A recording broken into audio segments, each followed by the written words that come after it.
This first time. And we are live. I'm going to thank God that none of you heard the pre-show. I am Eric Tenkar. With me, as always, is my partner in crime, Bad Mike. With us, North Texas RPG Con special guest, Jason Braun. Jason, and of course, the artist extraordinaire, Jason Braun. That's right. Of course, the bat phone just rang for Mike. Why is somebody calling me right? My phone doesn't ring all day, except for. Hey, listen, my son's gonna call, so it just. That's probably Jason. Oh, Jason called me now. Oh, is that the? Whoa, Jason, you just sent me a picture, and yeah. I don't Are we think gonna get this thing? Oh, wait. Does your wife know that we had her? Oh, but by the Who do you way, think took it? if you have preteen children or anybody who has not at least, you don't feel comfortable watching a PG-13 movie. Listen, we're not going to have any nudity. I can guarantee you that. This is not when you want to dip out, right about it. No gratuitous violence. You'll be fine. But when it comes to, dare I say, adult language, which is very immature in this case, we are going to have your fair share of it. So I don't want anybody going, that would have been a great podcast, but you're all a bunch of fucking morons for cursing. I just started it right now. This is what you're in for. Just so you know. Well, I figured that was a great broadcast, except you had Jason Braun on there. Wow. It was great. What's going on? What about Tasteful Side Boob? Is that out? Only if you're James Bond, you can come up from behind me and do a mooning. But other than that, or a flashing.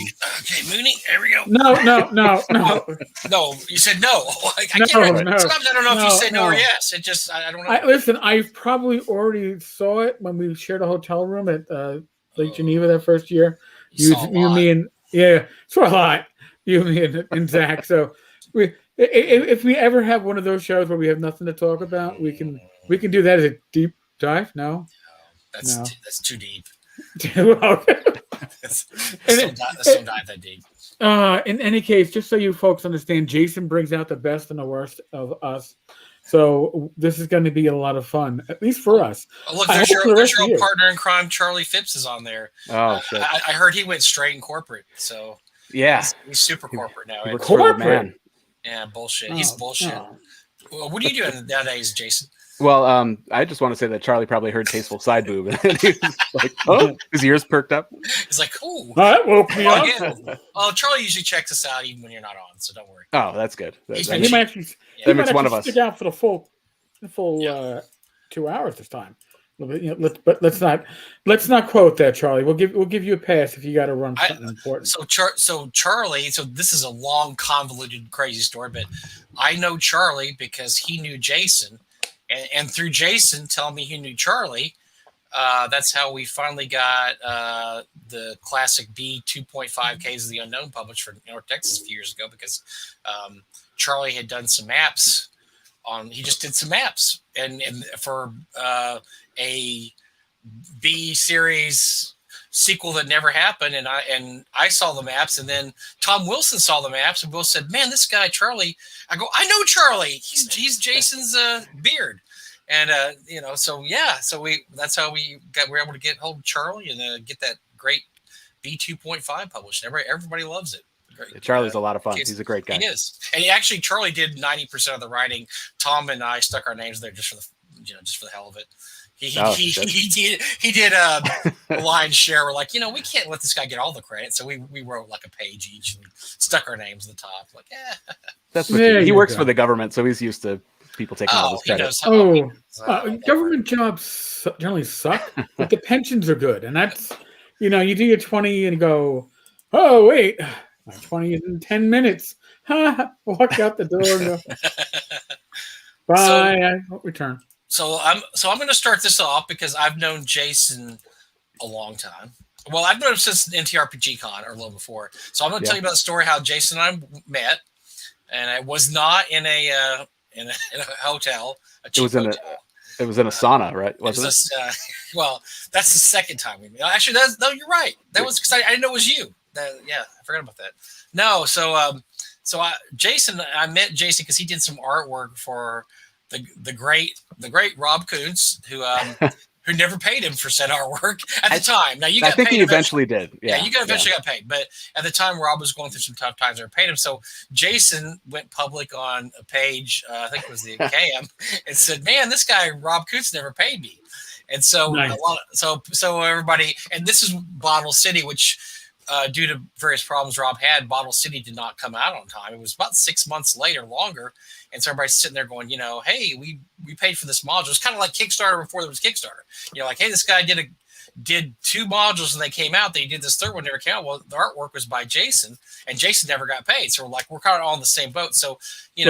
I was talking. So Jason and I were kind of communicating online, going back. I was like, hey, you're in Texas and we're kind of starting this con and we need cheap guests and you're in Texas. So it'd be great. You could just drive it from, it turns out he was in San Antonio. So you could just drive from San Antonio. Well, even better than that, my wife was having a convention in San Antonio in like a month. And I said, I'll be down in San Antonio. I can meet you. We can hang out and stuff.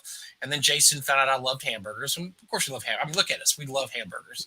And so he said, I know some great hamburger joints. So I'm like, this is going to be really great. Because my wife does her conventions are really boring. It's a bunch of super hot, engineering chicks that hang around, and it's just boring. It's boring stuff. Pillow fights and stuff like that. And they're everywhere, and negligees flying everywhere. So algebra everywhere. I didn't want to be part of that. And so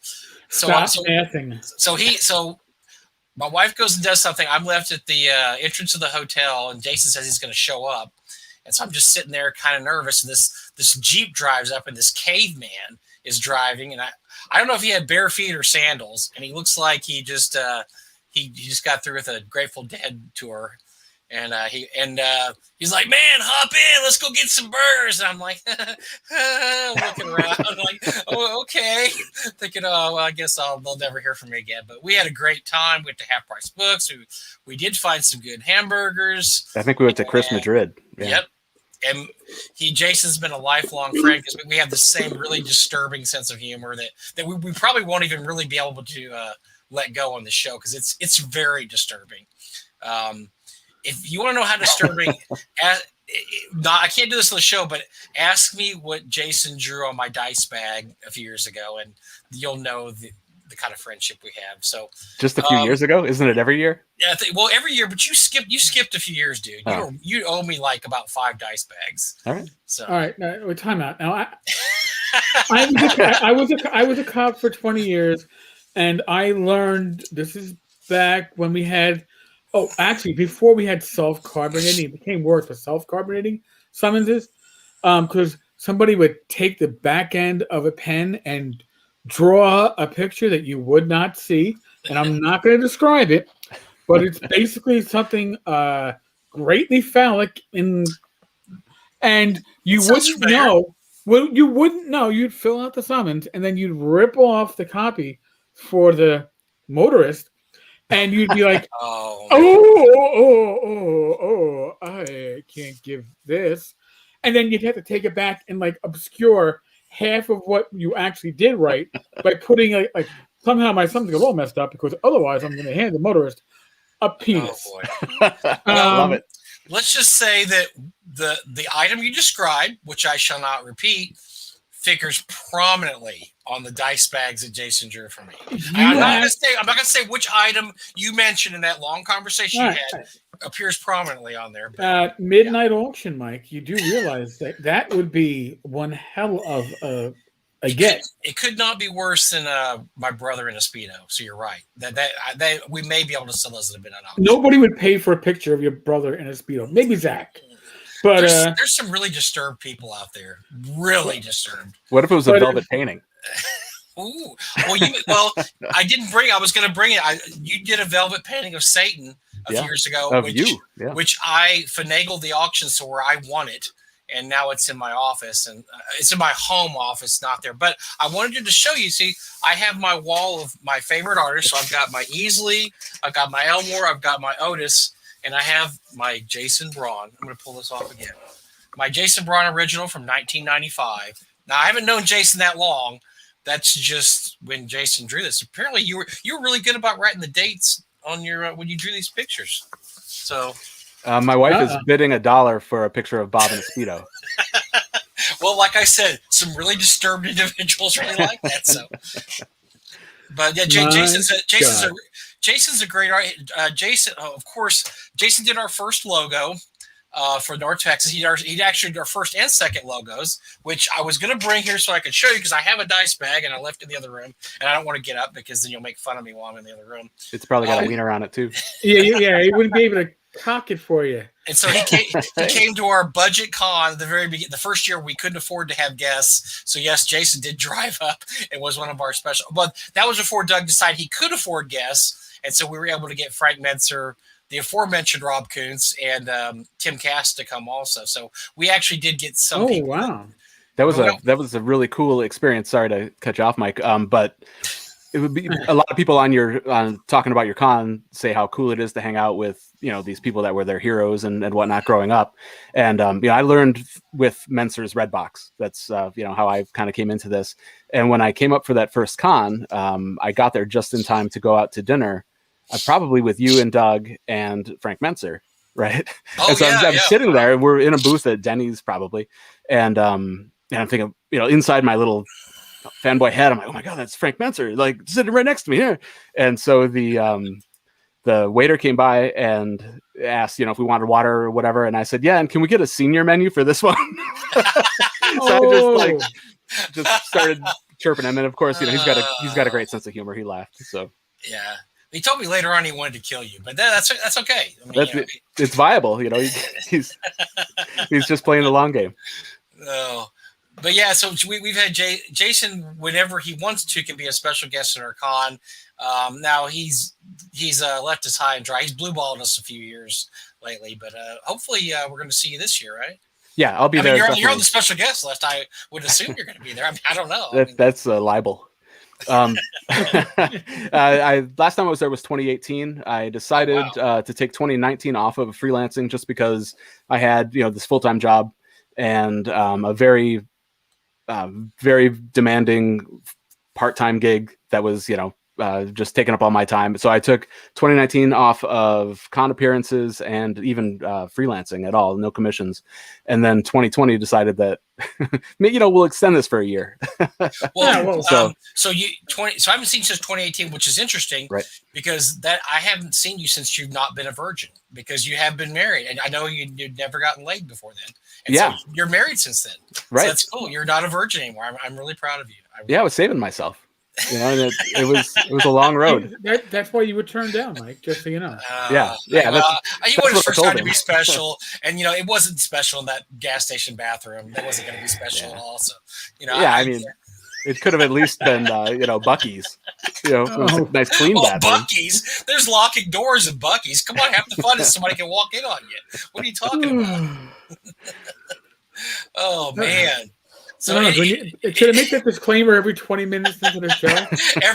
This is literally, if you are around Jason and I during the con, this is pretty much what an hour or two of shenanigans is like. Yeah, pretty much. Yeah. Pretty much. Charlie tips too. Oh, Charlie! And the great thing about his brand new wife Janelle is she can give as good as she can. She's just like the female Jason, which is great. It's everything I've ever dreamed of. Yeah, making love to yourself. I mean, it's the same. Right. She's got the same personality as you. Yeah, her she's doesn't great. have hair, but yeah. Ooh, that's the only difference. That's the only difference. That's the only difference.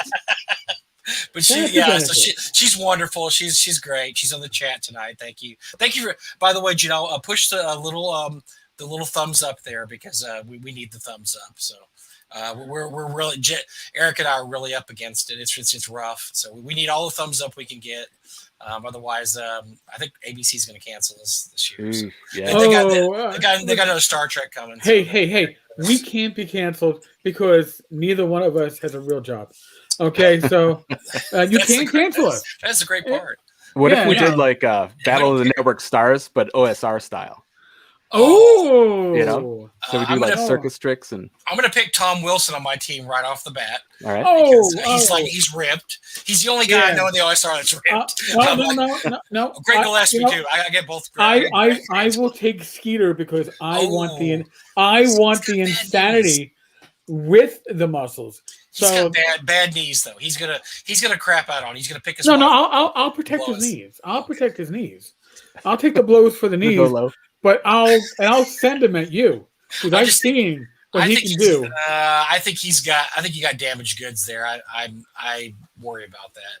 I worry about Skeeter's future viability when it comes to network stars. Oh, no, I don't mind. I'll use him up in the first season, and I'll just You'll just work like a workhorse. No, He's just like a broken man by the end. He we'll can't even do the last relay race. We'll turn him to glue before the second season even starts, and then we'll just start again. Oh, I may lose. It sounds like Eric's he's more ruthless than I am. I actually kind of like these guys. I didn't want to kill anybody, but I'm not saying anybody's expendable, but they're expendable. And if we're going to do this as a legit bottom of the OSR stars, come on, man. I think I'm going to bow out now because I don't like the competitive nature I've seen of Eric so far. I like where this is going. So you'll notice that. So we're celebrating Cinco de Mayo with my authentic taco casa drink. Taco Tuesday that has a banana. My friend Kristen in the chat owns one of these. Oh, nice. Yeah, they're for sale. I actually had a beef quesadilla at an Irish pub, but I was going with the Irish Mexican holiday. Cinco de Mayo. Well, it sounds like I'm looking at the chat room. It sounds like the results have been stacked here because immediately there's 4 times as many women as ever been in our. Have you ever met me? Come on. Since we started last year, I think the most we've ever had is 2. So I'm beginning to suspect there's just something suspicious going on here. But I like it though. As long as everybody clicks the thumbs up, I enjoy this. This is great. County Mayo was celebrating the Cinco de Mayo for County. There's no better place to celebrate Cinco de Mayo than an Irish part of New York, right? I mean, my God! Listen, if all you can, Irish part of New York, yeah. If all you are concerned about is drinking, and you're not, I mean, the food's good, but if your priority is I need to drink, an Irish bar, you'll never be let down. Well, personally, I don't like to promote stereotypes of drunken Mexicans, Eric. So I think I'm out on your plan, and I am offended greatly. Well, we had Irish, Italians, Germans. Everybody was drinking to excess, including myself. I will admit to that. Rach was probably Rach is Irish American, and she was relatively soberish. So. She's the one that steered me for the 2 blocks home. Did you let her drive home? Oh, no. You probably should have. I couldn't. You had to walk. That's a 2. Well, first off, Mike, that's a 2-fer. 1, she would have been intoxicated, and 2, she's legally blind. So, I mean, she might drive better being intoxicated. I don't know, but offsetting penalties. Yeah, it's like, let's go intox, legally blind. Let's go for it. It's like give me a parking lot with no cars and 2 sets of brakes, and maybe we'll try it. But other than that, so Jason was our buddy for a while, and then he decided not to be a Texan anymore. And so now this is kind of an interesting story. So you grew up in the North, you made it somehow down to San Antonio for like a decade. And now you're back in Wisconsin again. So why don't you tell us the whole seedy story about how this whole weird thing came about? Because I can't imagine myself going up to Green Bay and staying for 10 years and then coming back. It's just too weird. That's kind of like a Brett Favre thing, right? What were you escaping? Tell us the real story. Well, there's a cop on the channel right now. Retired, so it makes no difference. You're okay. Well, I was born at the very young age of 0 next to my mother because I wanted to be with her at the time. It's beautiful. In scenic Pueblo, Colorado, 81009, where if you ever remember back to the 70s and 80s, and you could get those free government catalogs about pollution or something like that. Pueblo, Colorado. That's where I was born. Oh, I vaguely remember that crap. Yeah. So I mean, not that crap, but yeah. My parents were from Milwaukee originally, and moved out there after visiting for their honeymoon. I was born out there, and then the 80s were so economically bad that they came back here for work. My dad would travel around, but my mom came back here for work. And I was here until for 20 years or so. And then I just got sick of the cold. I had money in my bank. I was single. I was sick of my job. And a buddy of mine, Josh, had just moved to San Antonio the year previous for work and said, "Man, come on down." And so I did. And I had a really good time there, met a lot of really great friends, but got kind of, I would get homesick every time I'd come back, and had a couple of young nieces that I wanted to spend some more time with. So I came back, and now they're Were these old. nieces or real nieces? These are real nieces. Okay. Yeah. I was worried. not just Aqualung, right? Right, I got a phone niece. So We missed you from Texas. I mean, because I liked you being that close. We didn't get to see you all the time, but I knew that you were only 7 hours away on the freeway, so that was good. But we still see each other a lot because you go to Gary Con and you go to Gamehole Con, even though you really don't have the rep that would get you in to those places. I noticed you somehow finagle a deal to get in those anyway. But yeah. Actually, I rescind what I said earlier about 2019 taking that off. I actually had a booth at 2019 in Gary Con. That's right. Just because I'd already made that commitment. And previous in 2018, I had a booth at Gamehole. But that's the last time I saw you was 2019 at Gamehole. That's right. Gamehole. So now, so what do you do? So you're pretty eclectic. I mean, I have a lot of your artwork. You not only did the dice bags the last 2 years, you also did one of our 10th anniversary dice bag, logos, and you did a bunch of our promo. Like we always have these promo. When we first started out, we have these promo sheets we'd hand out at conventions or game stores. You did a few of those. Sure. You've got kind of an eclectic style, but it's kind of cartoony. Who are your big influences in the art game? I mean, who do you look at and go, that's somebody I wish I could draw like, or somebody that, that's the guy I'm definitely imitating? Well, growing up, I always loved Jim Holloway, R.I.P. But I loved Sergio Aragonés, Guru the Wanderer, and he would do Mad Magazine, and Don Martin from Mad Magazine also. So obviously you see a lot of that, kind of cartoony stuff. I never really got into comic books too much. I liked Savage Sword of Conan and G.I. Joe, but I never got into superheroes or anything like that, or collecting too much. And there's just, I don't know, I like the modern time because I can go on Twitter or Facebook or whatever. I know, Mike, you hate Twitter, but the art on there is incredible. Like, you can just follow these artists and just really be inspired by people that you never would have heard of.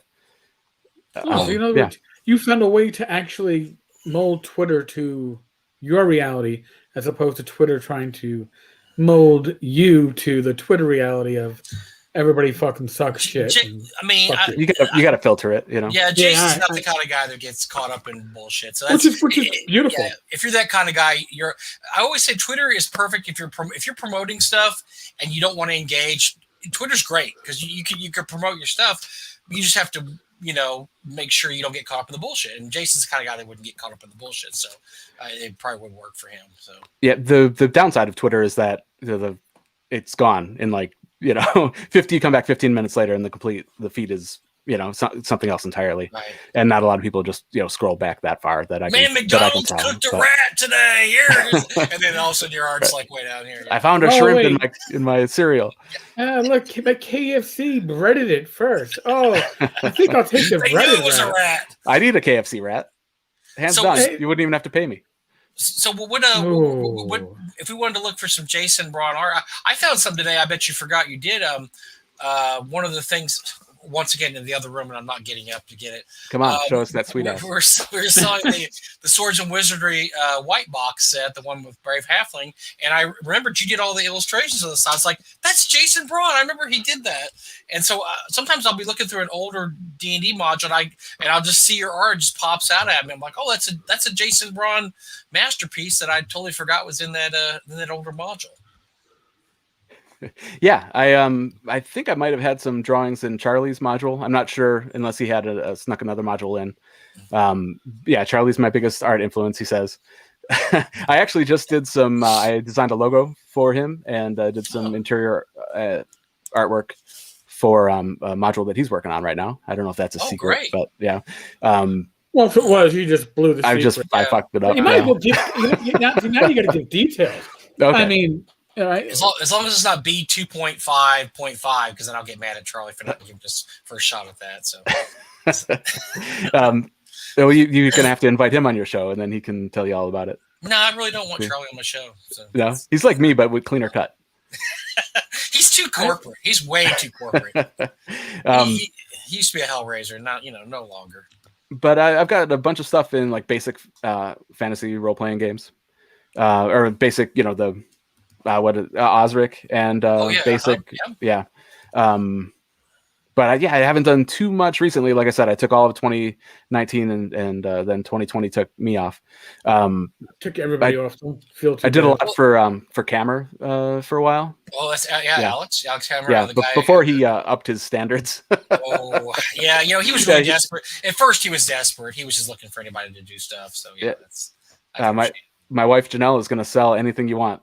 Bargain basement prices. I'm swimming in it. Oh my God, what is he doing over there? I just. More art must make more art now. Well, I enjoy your stuff, and we have a box of Jason Braun art. One year you came, you just said, "Here, you can just have all this," and it's this stuff from like the '90s, like earlier stuff. I can't believe you didn't want to keep your original artwork, but so we get this box, and so every year we grab a couple pieces out. And we auction in the auction. They always go for really high amounts, which I'm always shocked by, because it's your stuff. But it always goes for really high amounts. So you have your admirers out there. Disturbed as they are, they're out there, and you have your Zach? You have your it's just Zach Glazer. That's all. You have your little niche in the industry. You kind of got your little OSR type niche, and so I think that's kind of cool because people who know you know who you are. Yes. And you've got your your good or bad. You've got your own. You had told, so you were doing some dice bags for North Texas, special, not dice bags, face masks. Face masks for North Texas. Yep. And you told me you had them on a site. Now explain this. Explain this site to me because I didn't understand it because I'm old. It's just my my website. It's jasonbraun.com. It's BRAUN. If I can be that guy that's like typing and talking at the same time. Go ahead, yeah, I'll put a link in the chat. But I got it. I'm doing something and talking at the same time. I won't tell you. But Mike, let's put those hands back on the table. Okay. All right. Just making sure. So making. Why did I? Okay. That's legit. I don't know why it added the asterisk. But you have the asterisk. I'm wearing it. There we go. There we go. Oh, the blue screen might be doing something. You know what? Oh my gosh, that's so much nicer than the picture. I need to order one. I was sitting there waiting, and so I designed this and then ordered a sample, as you see. Okay. And Jonathan Perkle commented that these are actually really bad. They're probably almost worse than having no mask at all. That's good. He posted some articles. So I designed a couple more that were like actual proper face masks. If you go to buy stuff there. But I'll tell you right now, though, I don't care because I'm fully vaccinated, and I'll be honest with you. Thanks, probably and I live in Texas where we don't care what people have died. No, I'm just kidding. No, but no, I'm fully vaccinated, and so and most people that are going to be at the con are fully vaccinated. So I'll be okay with the semi-mask because Texas, they just opened up, and I took my mom. My mom just had a birthday today. She's 78 years old. Sweet lady. Happy birthday. Poor woman has to live down having me. She keeps every time I see her, she goes, "I thought you died." No, but but no, I want you. I pushed you into that car into a lake. How'd you? But she said, she was saying that we went to the restaurant and there's no sign there to even wear a mask anymore. Like, okay, we have our masks on. We're like, and so most of the places now are, I guess they're just assuming you're either fully vaccinated or you don't care if you catch a disease because they're most places in Texas now don't even have mask mandates. So. I'm up for it. I'm up for a mask still. I love masks. I have some beer coasters with that beer holder design, or I guess it must be an eye tyrant, right? You can't say beholder. Yeah. Well, I like that though. I'll bring them with me to the con. Yes, bring a selection of stuff to sell. Give to me for free, and definitely bring some stuff. Speaking of which, I don't know if you saw my Facebook post, but I found these Barsoom war game. Yes, manuals. I did see that. Yeah, those are kind of quirky, hard to find, interesting little gaming tidbits there. Yeah, I snatched them up because I'd never seen them before. Yep. They were actually so. Don't even. I'm not even going to look at it. They were made by a Texas company. Am I correct? It's Heritage. Heritage Miniatures, right? Heritage Miniatures, which when they were based in Dallas, yeah. Heritage Models, yeah. That's you used to find them in a lot half price books in Dallas. You'd find those all the time because they were actually based in Dallas or Texas, and so yeah, that's a Texas product, man. Excellent. Yeah, I'll be as of tomorrow. I'll have 2 weeks past my second vax, so I'll be fully vaxxed tomorrow. Awesome. And yeah, definitely for the con. But I did, based on Jonathan's feedback of these gaiters, I designed some proper face masks that are on that link that I put into the chat. Okay. If you go to the buy stuff up in the menu, prints and merch. That's just like Perk trying to kill a good time by facts and stats. You know, that guy, I swear. Yeah, that's fine. I mean, I still have the gator on there if someone wants to buy it. Like you can see. I might buy it. Hey, check out the t-shirt right next to it with Satan there. Oh yeah, I want to see that. Don't sue me for this. Oh, Midnight and Satan and bourbon and Bob's thong. No. Oh. You know, I ordered one of those for myself. I'll wear it to midnight. I might need one. I'm not going to say that I need one of those, but because I really don't need one, but I might want one, and I don't know why. So God help me. And speaking of Satan in Midnight Auction, which you actually didn't mention at all, we have a connection because one year Jason played Satan's wife in a Midnight Auction, which was great. Yeah. I wish I had the picture to show. Once again, it's in the other room. No, it's on my computer somewhere. I don't know if I can find it. But it's a picture of Jason in a pink tutu. He actually wore. I mean, I know that shocks all of y'all that know him, but he wore a pink tutu to the Midnight Auction, and he made out with Skeeter Green, which was really that's more disturbing. That's how rumors get started. That's more disturbing. I don't want Jen to kill me. Yes, we had a surprise. So the year before, we had two extremely attractive Devilettes, two of the serving girls we have. Doug thought it would be a great idea, a great non-misogynistic idea to put them in naughty nighties, which, by the way, they liked. They thought that was a great idea. And during the middle of the auction, they walked up, and I didn't know they were there. Ha ha! My face turned red. It was funny. So the next year, I was going to do, kind of against expectations. So I got Jason to say, okay, I'm going to pretend like the girls again are going to come in, and then you're going to come in instead. And I think it worked great. It was hilarious because I said, I know what everybody's waiting for. We're going to have, sexy Devilette. And Jason comes in a pink tutu. It was great. And honestly, Jason, I mean, I have no fear of saying this. You're probably a sexier Devilette than the two I have now. So, I'm just gonna go ahead and say that. Oh, I'm trying to smoke out Jen Glazer. I don't see her. Yeah, you're good. Yeah, I'm trying to get murdered by both the northwest and southwest. Oh yeah, they would probably just stab me and meet right in the middle, wouldn't they? Just one on each side. I'd be. So you know what? Let's just take that back. We're just gonna say it didn't happen. Can we erase this when we? No. Listen, there's no post editing. There is no current editing. This is not a very professional operation, and not at all. I mean, I have likened it to public access, cable TV. It's like, hey, you got the time? Come on, we've got the show for you. And we live or die on the quality of our guests and our interaction. If you're coming here because you want things to go, oh, look how pretty it is. Well, guess what? You got a pretty background behind us, and that's pretty as it's going to get. I don't. I didn't know I needed an actual green screen, so you guys get to see how filthy my studio is. We don't have to do green screens. No. Listen, there's no bodies behind you, so you're doing pretty well. But you do get to see Ray Clark. There you go. So Jason, I'll tell you another interesting story about Jason. I was running a D&D campaign which featured frost giants, and I asked Jason if I could commission some artwork for the campaign. And this is how out I was. This has probably been this is over 10 years ago. This is over a decade ago. And this is how out of it I told I was out of it. And so Jason does the commission. It's like 3 different pieces of artwork. And I said, well, can I have the originals? And Jason has to explain to me there are no originals because he does it on a drawing pad. I had no clue what drawing pads were.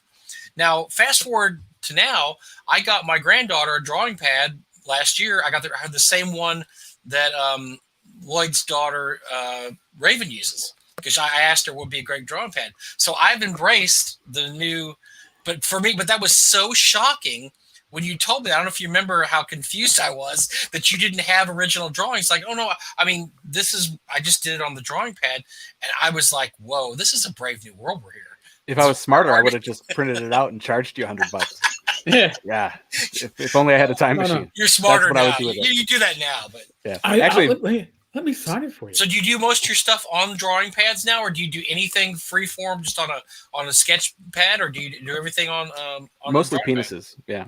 Thank you. Thank you for mentioning. That's all, folks. We're already canceled. We're canceled after you this. You did the warning. Let's just burn it down. Let's burn it all down. Here, I'm going to repeat the warning. If you're offended by the words fuck, shit, penis, boys have penises, girls have vaginas, or any of those words that might be offensive. Listen, just stop. Just cut out, because all I'm going to do is I'm going to get somebody else going, it was a really great show with Jason and Braun, but I couldn't. But I couldn't. P-word. I had my 7-year-old daughter listening, and he said penises multiple times. My entire family of 15 kids under the age of 20 were all gathered around the computer screen, and we saw this, and now it's just awful. So speaking of bad words, I don't know if you the green screen's doing weird things, but it's a sticker from Planet X from Levi Combs. Okay. It's got like a death knight, and it says "fuck around and get TPK'd." I love it. Yeah, I think he's got shirts, and then I bought a sticker pack because I've got so many shirts. But the other one says I put on my robe and wizard hat, which is a real nice callback to an old meme from the late '90s, right? Back in my day. So Zach Laser came in to cancel us. Oh, he didn't. Shit! He didn't hear what I say about his wife. No, or he would have canceled us for real. Yeah, we would definitely be canceled, and I would be laying in a pool of blood right now. So, yes. I wouldn't necellely be canceled. I still might be in a pool of blood. I'd be like, let me see, 5 weeks from now. Yeah. I'd be like, Zach, are you free on Wednesday nights at 8 p.m. June 2nd? Will be the last day I live. Since you caused my current co-host to be 4 weeks. I have 4 weeks to live. That's awesome. I can do a lot in 4 weeks. I think I might even get laid. I don't know. 4 weeks. Zach probably heard that my wife was selling cheap art. He came in to snatch it all up. And he's like, "Ooh, hey, we're putting out Indiegogo next week. We need some art."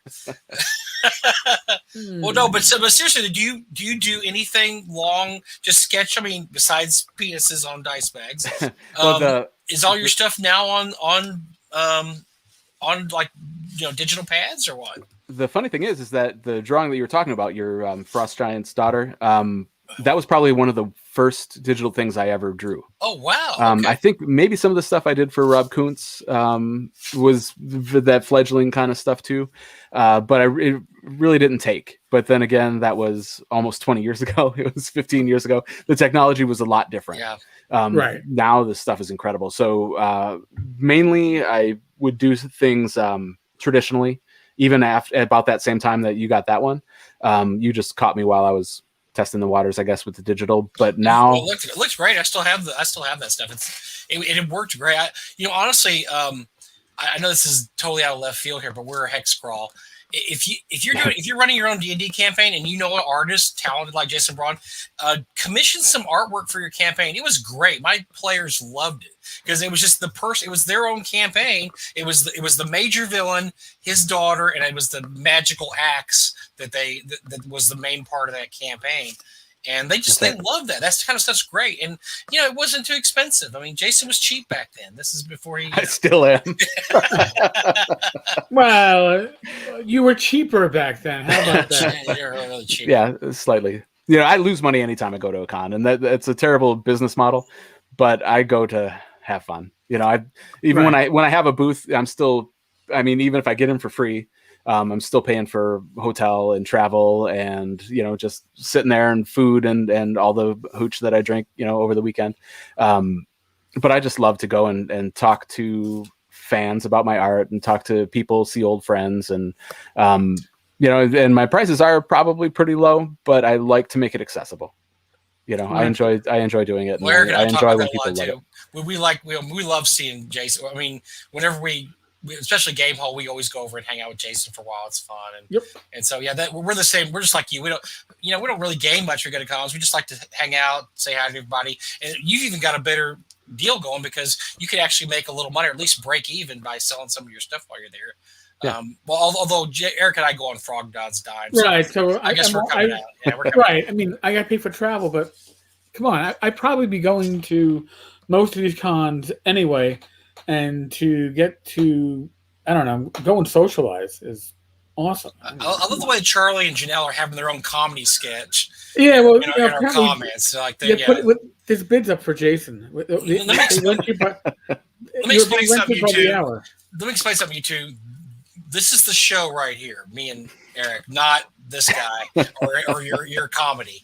So just to let you know, this is the Bucks. No, but no. Listen, we got to make a little room for the new blood because it keeps the audience happy to see and hear somebody that isn't just these two old fucks bitching about Wizards of the Coast. Well, yeah, three old fucks. Yeah, let's get. Oh, all right. I wasn't going to say it that way. All right, I was trying. That's good. That's a great idea. We need to have a better manager of the show. Okay, let's get one more old fuck on there. This is going to push it over the edge. Yeah. That 2020 really made me great. And a cam girl. And a cam girl too. I was like, well, okay, everything's solved. Okay, cam girl. Yeah. So, but getting back to the digital art. Yes. Things have progressed so much now that I almost always do digital, even if it's just a preliminary sketch. Like I'll sketch it on my iPad Pro, and then print it out in maybe like light blue, on the color printer on watercolor paper or on Bristol board, and ink over that traditionally, or I'll just do the whole thing, depending. I think the stuff that I just did for Charlie was that kind of hybrid where I sketched it out digitally, sent him the sketches. It's so easy just to email him. You can do it directly from the iPad. And then when he approved it, then I printed out and actually physically inked it so that there's, a tangible thing. But they can do just amazing things. Yeah. Yeah, my daughter. So I got her one last year. My granddaughter got one last year, and I'm amazed at the quality of stuff. And so she was showing me something. She's like, "Watch this, Papa." And so she plugs it into a computer, and she's doing this, that. I mean, it looks. I'm like, "This is great. This is better than Jason's stuff." Well, which it was. I mean, she's 12 years old, so I mean, obviously, right, it leaps and bounds better. But no, I'm just amazed. She knows all the tricks, and I'm thinking, man, that's so cool that she's already figuring out this stuff, age 12, because I think she's got a little art talent in her. You probably need to see her stuff that's coming up at the con. I'd love it. I told her to bring up, she's really good friends with Raven, and I told her bring up your stuff and show Raven definitely. But I wanted to show you too. Just promise not to make fun of her like you did last time. That's terrible to have a 9-year-old girl crying like you did. She's got to fucking learn. What the hell is this shit? One of my favorite memories, though, from North Texas is sitting down with your grandson and just drawing with him, and we were just chilling out. I mean, that was... Dude, okay, here's you're going to love this. That grandson now is 17 years old. He drives. He's taller than me. And he just looks like a dude. He looks like a dude now. He was a little guy. Remember the little guy running around like he was. We were so afraid he wasn't going to grow because he was so tiny. And man, he is an absolute dude now. I mean, I'm just like, holy crap. So you're saying we have a designated driver? That's awesome. And he can kick your ass too. Matter of fact, I might just. We're going to do some bum fights in the bathroom. You versus my grandson. Go low. You've got age and guile on your side, but he's young and he's still kind of he's hungry, rangy. yeah. So yeah, he's gonna be able. I think he can take you. We'll find out. I got a 10 spot on him. Oh, you're hurting me. You're killing So me. This is like the con because I think it was our third con, and then Jason. For some reason, we were still inviting Jason by our third con, and so maybe our second or third con, and we were sitting in the front, and there was one point we were talking, and so he's telling us stories because this we kind of first met Jason. He's telling us some stories. Actually, one of the stories had Charlie in it. He's telling us the Larry Elmore story, which is hilarious. And we're laughing so hard that I'm crying.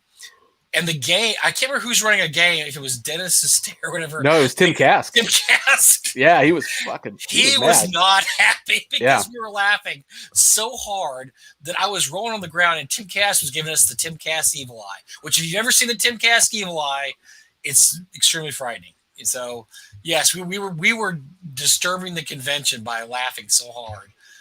The Jason Braun stories, but the thing is, when Jason drinks, he tends to become a little loud, and you were getting really loud at that point. And my wife is watching this. Shush, yeah, she doesn't know that. She knows you're loud. You've made love. If she doesn't know it by now, she's gonna learn soon.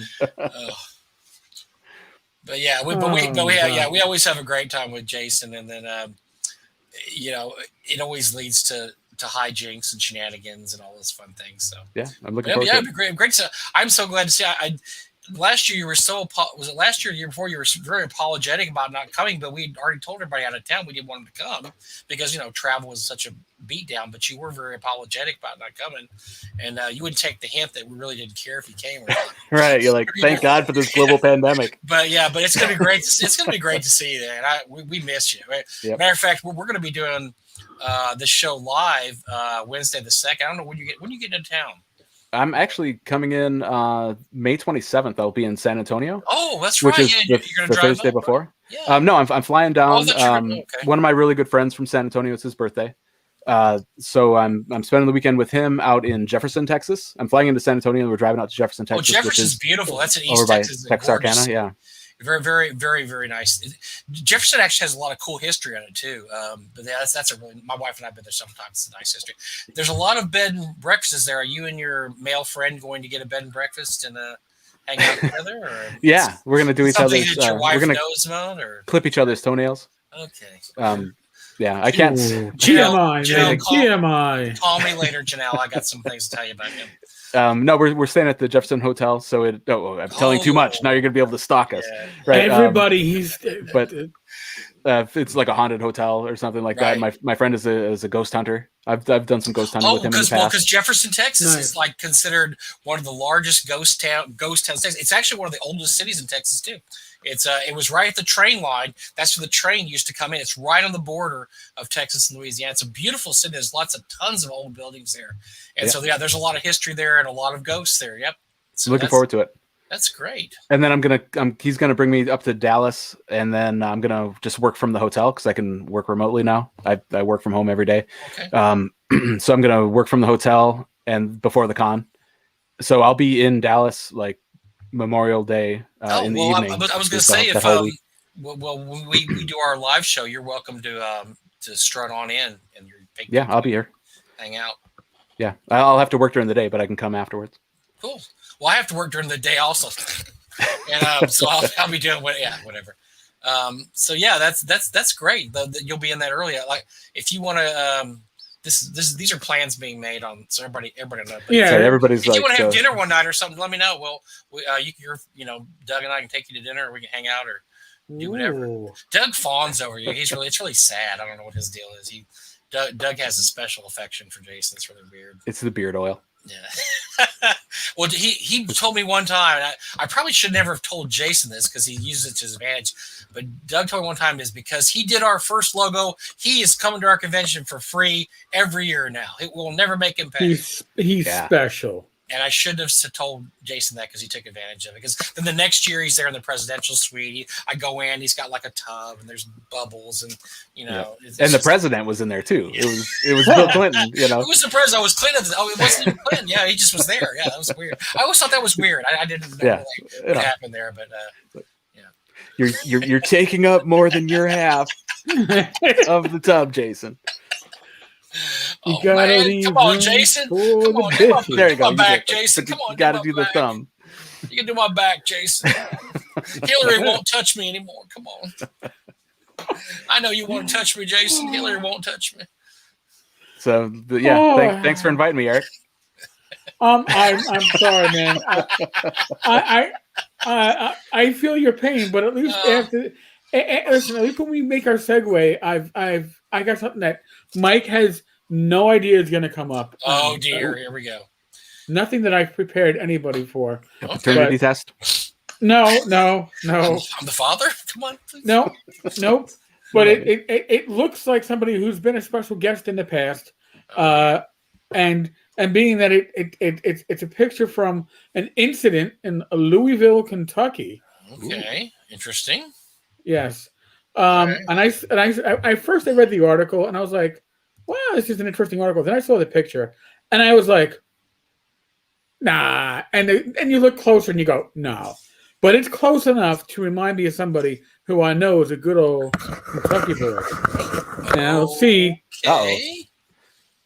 If it's, oh yeah, it kind of does. Oh my. Yes. Oh, It that looks little pea like- shooter, yeah.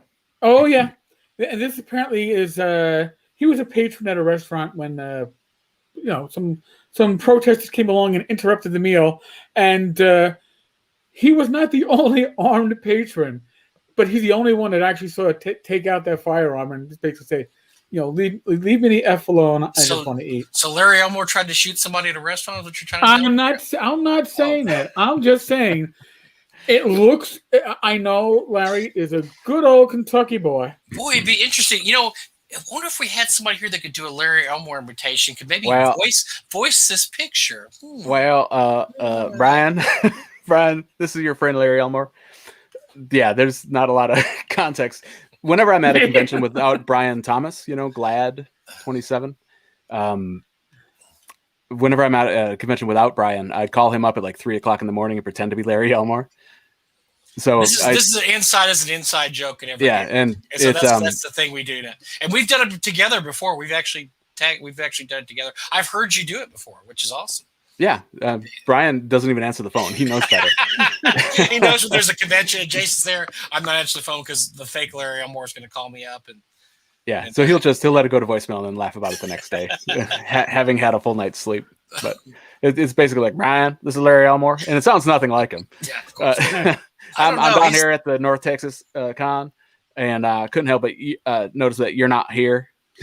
Just stupid stuff like that. Well, Larry's actually come to our con before, so maybe you could do this. You could do this in front of Larry. That'd be funny, if you did like a little invitation of him, right? What if I called Larry and pretended to be Brian? Like, anybody have Larry's number? I don't think he'd get that. I think he would have. I don't think that would. No, that would make no sense at all. It makes zero sense. He'd call the cops. Matter of fact, you might as well call Larry and pretend to be Bill Clinton. That'd be funnier. So you might. I remember years ago at North Texas, I saw Larry. I didn't know Larry. Larry didn't know me from a hole in the wall, but I overheard a conversation he was having about Ken Whitman and Ken being his partner on the Snarf. I'm pretty sure I heard that same one. Yep. Oh man, he was not happy. Boy. No. He can use some cuss words, man. He can. Yeah. And he's got that drawl. He's got. For those who don't know Larry. You see Larry Elmore and you hear him, but he is Kentucky. He has got a really, really thick Kentucky accent and drawl. The nicest guy ever. I still can't believe he's come to our convention multiple times. Doug must have pictures of him that are just good, knock your socks off, because we've gotten Larry a couple times. And unfortunately, Larry's been really sick the last year or so. I don't think he caught COVID. I think this is just some, just old age and just some problems that Larry's had. But we hope to have Larry back again, hopefully when he, heals up. And because he had a blast last year. I want to say he came in 2018 or 9. When's the last year you came, Jason? You said 18? 18, yeah. Okay, so he was there 19. The last one we had, he came in 19, and he just had. We were all at the bar that night, and he's just like laughing it up, and everybody's surrounding him because he's just a nice guy. He's a little guy, but larger than life. He's real small stature, short guy. But man, he's the kind of guy who walks in the room and it's like boom. Whoa, you feel it, definitely. Yep. Great. He was at Con on the Cob, actually, which is where Brian and I met him that time. And they have an event called the Drink and Draw. And so basically anybody can come to the con suite, sit down and whip out their sketchbooks, and we'll maybe start drawing something and hand it to the person next to you, and they'll draw on it, and we're all just drinks are flowing and whatnot. And so Larry was there, and of course probably surrounded by people that were like, oh my god, this is Larry Elmore. And I remember him saying, what is a liger? Because someone asked him to write a liger, or maybe he had to draw out of a hat of what to draw. So he had not seen Napoleon Dynamite. Dynamite. So he's like, funny. What is a liger? And someone explained it to him, and he probably loved it. He loved it. And I'm sure he knocked it out. I'm sure he killed it. Well, so those who don't know, I think I've told the story before, but Larry is responsible for us getting Margaret Weiss and Tracy Hickman at our con, which we actually did. Our tiny little con had them one year. We were not allowed to announce them being there because of their contract agreements. They usually charge appearance fees. It said we can forego the appearance fee if you don't tell anybody we're gonna be there. And they came because of Larry. Larry invited them. Say, hey, Wow. I'd love you to come to these guys' con. I can't do a Larry Elmore either. I can't. Yeah, we had there, and so and we've been trying to get him back for years. And his wife handles all his appointments. Well, obviously every con on the planet asked Larry to come, so he was never able to come. And then just out of the blue, 2019, he said, "Well, I guess I'm coming back." We're like, "Oh my God!" Nice. Your wife said you could come back, and so yeah, we had a great time. He was super glad you weren't there, Jason. He told me that. Yeah, I get that a lot. He was very excited that you weren't there. But yeah, he's a great guy. I mean, it's really funny because I mean, do you? I mean, I guess a lot of you probably know artists. The artists that come to our con are the nicest people. Are there any asshole artists that we need to be aware of that we don't know? Because most of the artists I run into in the OSR are really nice guys. Well, I mean, besides you. Okay. But you're not an asshole. You're just an ass. No, you're just. That's the difference. I'm an ass too. So I mean, I get along with you pretty well. No. Not really. You don't have to name names. I'm just joking with you, but no, I mean, really. I mean, it's true because you guys, like you said, you do Con on the Cob. Con on the Cob is a big convention for artists to go to, right? And you all hang out. Of course, you drink because that's what artists do. But you also do, you have all kinds of drawing things that go on there and artwork. And there's like a whole art track. There's artist panels all the time, and just Sandra Garrity is always there doing teaching how to paint. Yeah, she's a real popular miniature painter and sculptor, and he always gets good guests. Elmore was there. Charles Urbach was the special guest one time. Ed Beard, who does fantastic dragon paintings and stuff like that. It's a very art centric. The guy that runs it is named Andy Hopp, Hopp, and he is just a wild, just fun-loving guy. He's incredible. About Con on the Cob. I just hear really good things. Yep. One of these days, I'll make it there, Jason. I just hear great stuff about Con. I think the problem is it's usually close to Game Hall. It's like either the consecutive. It's real close to another convention. I know. Yeah, it's Game Hall because I remember. I remember a couple of years ago, I had friends push me to go to Con on the Cob. I was like, "Oh, Con on the Cob, Game Hall, Con on the Cob, Game Hall." And then for I was like, "Oh, you go to Game Hall, you can work the table, and we'll get you a hotel room." I'm like, "Oh, that decided it for me." Right. And now Rach loves Game Hall, so it's like, okay. I think, and Alex has pictures of us. Don't forget that, Eric. We'll be doing Game Hall for a long time. Yeah, the pictures are hanging up in the Game Hall bar, right? I mean, I think they're behind the counter. You have to ask. You have to show an ID first. It's behind a curtain, like a beaded curtain in the back. There's just red lights. Yeah. Oh no, actually, no. It's not red lights. It's the black lights. Ooh. So, yes, that's no good for anybody. No. I think got some old Zeppelin posters in the black light and us. So yes. I mean, I think Con on the Cob has been around for a long time, longer than Game Hall, so it was never a conflict. And then they switched to a new hotel and they had to move it. It was always like kind of mid-October, right. And they moved it back to November. And that in Ohio, it's around the Cleveland area, around Akron actually, but kind of between Akron and Cleveland. That's just dicey weather-wise, November, for me. And now they moved it up. We went in I want to say we went in 2018, so it wasn't too bad, but that was a lot of fun. It's just a great convention. Charlie, come on, man. John Miller. Wait, we got, for the folks listening at home on the podcast side, Charlie Phipps. Black lights are how I identify Jason's socks. I expected better from Charlie, but I expected better. That's the problem. Well, you shouldn't be. No. Well, so John Miller said, "Can you get some video of Larry Elmore during North Texas? We need more video of him. There's not much on YouTube except from art tutorials." So he actually did a presentation 2019, John. I believe Doug filmed it. Now, here's the problem. Doug has been filming stuff for years and years at Con. I don't know whatever happens to it. I just know that it gets filmed and put on a hard drive somewhere. Very little of it has ever been released and put on YouTube. I don't know why.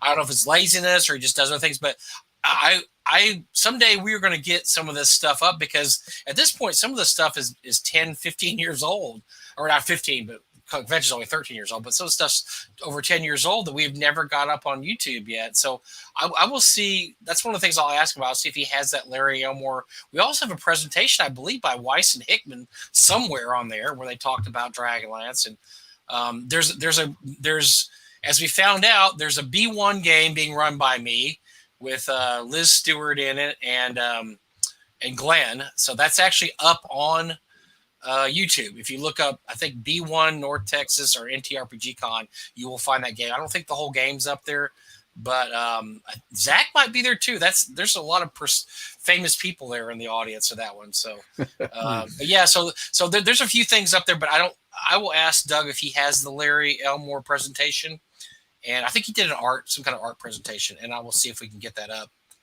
I don't know if we can or not. I don't know. It's all it's beyond my. I don't know how to beyond your pay grade. Come on, man. If you're a government employee, that is always the excuse. That's beyond my pay grade. It's in Can't touch that one. His bunker. Yes. Well, you're right. Though Doug has had cameras up. First time I saw the cameras up, I'm like, is this for security reasons? But of course, I was a cop at the time. So it's like I don't know if I want to be recorded. And then I realized that it was being recorded for posterity's sake, and sometimes it was being streamed. Well, I don't know if I told you the story. If this is a true story, so we had the cameras up everywhere. We can watch them from a monitor. They're really for more posterity purposes, but they're also for security. So a couple of years ago, I think it was 2019, we had for the first time ever we had some thefts at the convention. And I'm surprised it hasn't happened earlier because it's a very laid back, casual convention. But We're at a hotel with other people at the hotel, and they can just anybody can walk in. So I know Chris Clark had a briefcase stolen, some other things. Afterwards, just little stuff. Like I think Bill Barsh had some miniatures stolen. I mean, just really, it's almost like it was kids because it was real oddball, just spur of the moment type stuff. But we have, apparently Doug was watching the tape back, and at one point, I think somebody is at Jeff D's table and picks up a piece of art and then looks around, sees the camera, and puts it down and just kind of backs away. So and was it Rob Kuntz? well, what happened was no Rob Kuntz, but the next morning, Terry Pavlett, a guy comes down and hands Terry Pavlett some of his original art that had been stolen off the table the day before and had a cockamamie story that, I saw this on your table and I wanted to bring it upstairs to look at it and you weren't there, so I just wanted to look at it. And he was the same guy that was going to pick up Jeff D's art. So we think that he saw that and got panicked, like, oh my God, they've got me on tape.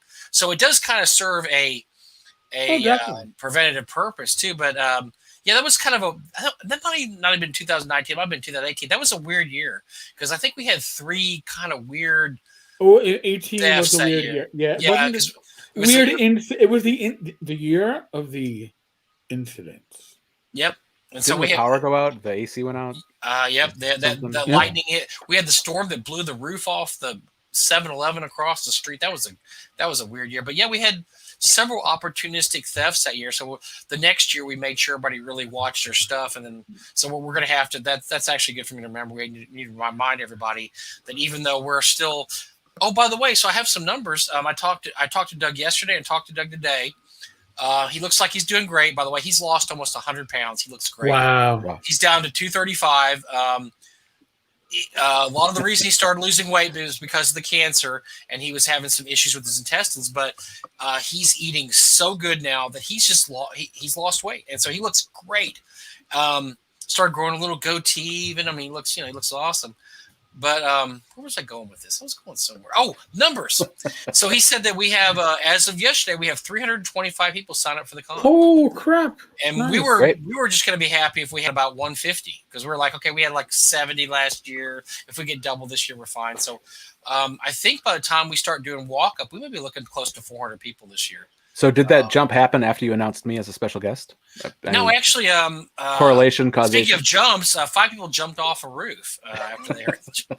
And so we had to cross them off the list, because it was really unfortunate. Gosh, yeah, that's tough. One took out a baby carriage when they landed, so that was terrible. So, no baby in the carriage, but the carriage. Yeah, no baby carriage. No, there was a dog in there, but it's a poodle. So I keep seeing a phantom Rachel going by in the background. Yes. Because again, it's a virtual green screen. So when she gets up and moves, the green screen goes, "Oh, there's movement. We should be showing it." If I get the new iPad, that new iPad's going to have a motion camera built in, so if you move, the camera will actually. What's up? It's coming? For a second, it caught you. Yes, it's okay. Oh, got her again. Our show's so professional. It grabs your hair, Rach, because it goes, "Oh my God, there's a blonde." Yeah. Grab the blonde. I need a green screen. You can't see yourself now. You're not there now. But if you walk up to the screen, they'll definitely catch you. No, but I can sit here. And yes, you're fine. You're fine. All right. Well, enough of Jason. I'm getting already tired of him. Yeah. Imagine how my wife feels. So, she's already flirting. She's flirting with Rom in the chat. I mean, I saw. Yeah. I'm stuck down here. I'm a little bummed out because I subscribed to her OnlyFans yesterday, and so far I'm not getting my money's worth. I'm a little upset. Room for everybody. Yeah. But by the way, your wife is doing great, telling people to like and subscribe. Yeah, she's way more useful than you are, Jason. Matter of fact, we might invite her to the con and have you stay home because I think she would be a better ambassador to the hobby. So yeah, and she's adorable too. No, she is. But so are you. So I mean, come on, the two of you. Look at the couple. I just want to take their cheeks and pinch them. Both of them. They're just so adorable. Sorry, I got it. It's the New Yorker in me. I gotta channel other New Yorkers. So speaking of adorableness, we had some fun news in the OSR this week. And Jason, feel free to not comment or comment if you wish. But our favorite adorable human being in the OSR, Zach Smith, had some interesting news, and I know Eric is happy to share that or excited to share that news. Listen, and by the way, I want to know Eric did a deep dive on this. He IM'd me at 3 a.m, which I don't even know what that is on the East Coast, and told me about this. And by the next morning, he had he spent all night looking this shit up. So I was very impressed. His commitment is really, really good. So does he have a cork board with all the yarn and? It's like. Listen, did it remind me of when I was supervising detectives and I had detectives that occasionally couldn't find their own ass? Yes, and you had to step up and do it. Well, I thank God somebody dumped me all the relevant. I don't want to say casework, but all the relevant files and paperwork that was generated by Zach's case in King County when he was suing Gen Con, Peter Atkinson, and Peter's Jane Doe wife, because if you're going to sue, do the scatter shot. So here are the takeaways. And by the way, folks, if you go to tenkarstavern.com, I put a Dropbox link in today's tavern post. You can snag all these files for yourself, because I'm not going to go through it and say, my God, what a horrible stand. This is what you were suing over. This is the presentation you made. Do that yourself. But here's the takeaways as far as I'm concerned. I did not realize that Mike Merles had been sued back in October. That didn't hit the gaming airwaves, but he was served by Zach in October, and it was dismissed in November. Why was it dismissed in November? Basically because and it was dismissed with prejudice. And if you don't know what with prejudice means, it means take your bowl and go home. You can't fucking file again. You took your shot. There's no give backs, no redos, no I had my fingers crossed. You took your shot and go home. So that's what happened with the Mike Merles case, and it was for basically failure to make a claim. The judge said none of this stuff makes sense. So the same lawyer, apparently, and I'm waiting for somebody to grab me the original casework or court document from the Mike Merles case if possible. But apparently, according to the Gen Con paperwork, it was basically a copy and paste of the same claims that were made against Mike Merles. And the argument's like, you can't sue somebody and said, well, this person, there's the reason why I lost all my business. Oh, that got thrown out? Okay, this company's the reason why I lost all my business.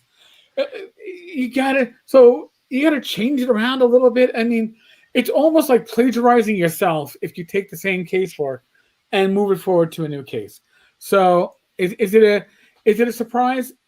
A little bit, because I actually thought there was something to it, at least Discovery. I would have loved, as a fly on the wall, I would have loved to have seen the Discovery. Doesn't mean that it would have been anything earth-shaking, but it would have been interesting. But it does show you that if you have deep pockets, Zach's lawsuits probably aren't worth the paper they're printed on. If you don't have deep pockets, like Etten and others, and Zach serves you, you're going to go, oh, shit, I don't want to get sued. let me pay the $500 or whatever he's asking for, and let me publicly apologize and look like a douche when I'm doing it. And let's be honest. And I'm not saying this because I think that Zach Smith is an asshole. I know he's an asshole. I don't have to think it. Man. He's like, oh man. In the shower, it was Zach Smith. At the shower. Zach Smith. It's Zach Smith. When he goes to bed tonight, it's gonna be Zach Smith. Yeah. I can't help myself. It's Zach Smith. No. Asshole. But here's the thing. I think that on a personal level, to me, he's been an asshole. I've seen his persona online. It's an asshole. However, do I believe personally that he is a physically abusive person? No, I don't think he. Personal opinion, how I read him, and Zach, don't take this the wrong way. I think you're too wimpy to be a physically abusive person. However, yes, Rach. Don't take this the wrong way. You're wimpy. Rach.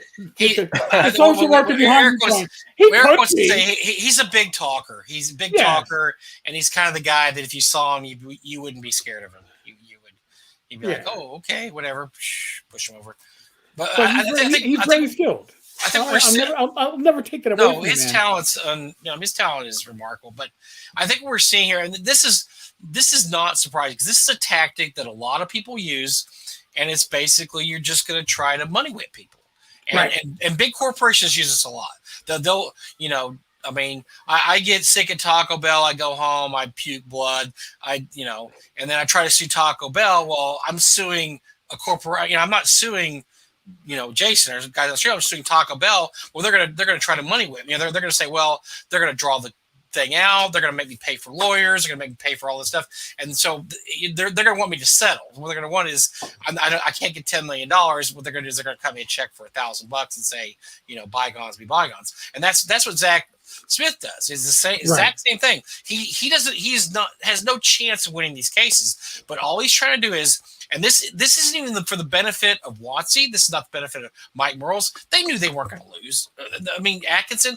This is for the benefit of the other people out there, for the Stacys, for the Mandys, for the people out there, so they can be scared shitless that he will sue them, even if he thinks he's going to lose, which he probably will lose, because he can take the money hit and they can't. And then that's all these are. These are warning shots. These are saying, if you want to keep talking about me, here's what's going to happen to you. You're going to get sued, and yes, it maybe not have a chance of hell of going anywhere, but you know what? You're going to have to pay a lawyer.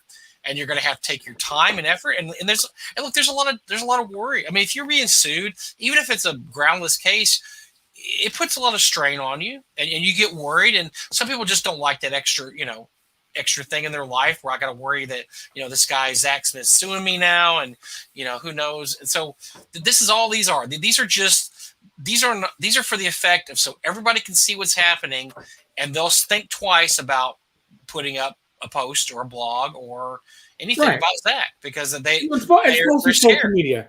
it's mostly the Facebook, the Twitters, and Zach had a recent post on D&D with porn stars.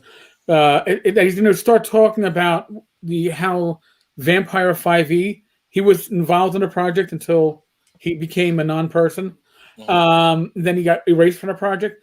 Well, apparently there were 15 people who had horrible things to say about him, and they've all stepped on their own figurative dick in this case. And he mentions them all and says how they stepped on their beep beep. And now, oh yeah, he posted an enemies list to his blog, and, along with what happened to his enemies. He posted, "Here's my enemies list, and by the way, here's the scandal they've got caught up in. So you thought what I did was bad, what Mandy said I did was bad. Well, here's what they've really done." And he still says he didn't do anything, and these people have actually admitted to these terrible, heinous offenses. So it's a sound strategy. It's not a terrible strategy at all. Like I said, corporations use this all the time. Where, hey, do you want to, you ate a candy bar and there was a piece of metal in there and it cut your mouth. Yeah, sure, you could probably win $10 million in court, but you know what? This case is going to go on 10 years. We're going to bleed you dry. We'll just write you a check for $1,000 today, and we'll be happy about that. And I've actually had friends deal with this. I've had friends that have had this sort of thing happen to them, where they had a case against a large corporation, which was pretty much cut and dried, and they settled because it's just not worth going to the mat with these companies and just getting your ass hit. And then you never know. What if you don't win? What if they go and then they can turn around and sue you for damage? You don't know what might happen. Well, and it goes even further, because having served on multiple juries, criminal and civil, but for civil, even if you get to the point where you find fault, there's a second phase in New York where now you find damages. I've never seen it go to damages because they don't want to put that in the jury's hand. Either side, it's like rolling crap. They would rather just write you a check beforehand because number one, the person who's suing you doesn't want to pay $10 million. Number two, you don't want to have the jury say $1. It wasn't right at the time, and then you're sitting there, like you said, with your dick in your hand because I got $1. Yeah, because we see cases like that. I mean, there's been a lot of recent cases where that's what happens. They go forward, they say, this guy won, but we award damages of $1 because we just don't think it entered the realm of being worth that much money. So. Yeah, it was more we found them at fault for the principle of it, but not because we thought. I mean, listen, to put it in perspective another way, when I was an active cop, I was sued for $2 million. I think in the end they sued a lot of us, but they settled for like $10,000. That was the city's payout. In the end, was $10,000. But I actually spoke to Corporation Counsel, which is the city's lawyers for these cases, and they said for the most part, and this is going back about 20 years. But for the most part, when it came to complaints against cops, and they file lawsuits for false arrest, the rule of thumb was we're going to doesn't make a difference whether there was. You could have taken a plea that you were guilty, so long as you claimed that you were falsely arrested in the process. $1,000 per day it took you to go through the system. That was always the offer, and they took the offer. The city was happy. That was the price of doing business. Right. Price of doing business. As opposed to letting it go. And it was the person that sued me had made, at the age of 18, had already made 7 prior claims, of which the city paid out on 4. So this was a way of making money. And in the case of Zach, this is probably a method of quieting some of his detractors down, because, again, nobody wants to get sued. All right. I mean, I've been threatened with legal action by a number of people within the gaming community, and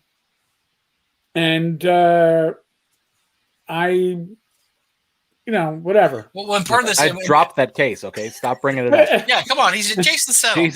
Leave him alone. But no, I didn't. Jason, really, seriously, when I touched you there, I didn't mean to really touch you. No, that was not supposed to be what it was. It wasn't supposed to be. Yeah. By there, he means Albuquerque. He was smiling. Yes.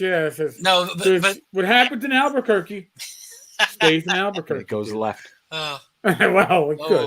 Mm-hmm. But yeah, so this is part, and the people that Zach has so far successfully sued were not Americans, because as we found out, free speech is not free in countries like New Zealand, Canada, UK. That they have much. I mean, the United States. If you ever be happy to live in the United States, be happy because we actually have free speech, and that I can call Eric a piece of shit. I can call Jason a fornicating pig, and there's not really much they can do about it. Oh, geez. Except, but the problem is in other countries, New Zealand, Canada, you have to prove it. The burden of proof is on you to prove that's true. Not on. I mean, it's not like in the United States where, innocent to proven guilty. It's say, okay, you said this guy was a fornicating pig. You need to prove this. And if you can't, you're going to pay damages. And that's how it is in Canada, New Zealand, and a couple other countries. I mean, actually, Charlie might have more insight of that than I am because he knows those kind of things. He's a fornicating pig. Yeah, he's a fornicating pig. But, so one of the people he successfully sued was Etten, and I'm with you, Eric. I think that's probably just settled. It's probably a settlement. These are all settlements. None of this.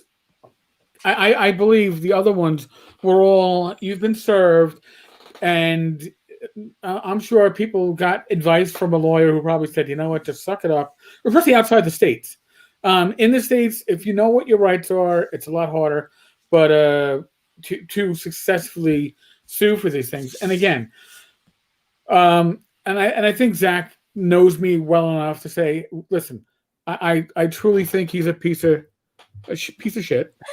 But it doesn't, and that's my opinion based upon my personal interactions with him. We've never had a professional relationship. He posted on Tenkar's Tavern a while back. He posted somebody posted about something, and he posted a couple of replies. So he apparently reads the tavern. He's apparently a loyal tavern reader because he actually posted some responses. But and again, I could think he's a piece of shit and still say, you know what, I'm not going to block him, and I'm not going to delete his comments. He's got a right to say him as long as he's not attacking people in my community. I don't have to like you to say, you know what, you do good work. You're skilled and talented. I guess when God was giving out personality, that has nothing to do with this one. But when God was giving out personality, the deficiency in your personality was added on your character sheet to your skills as an artist and a writer. Okay, you needed a dump stat, and your dump stat was charisma.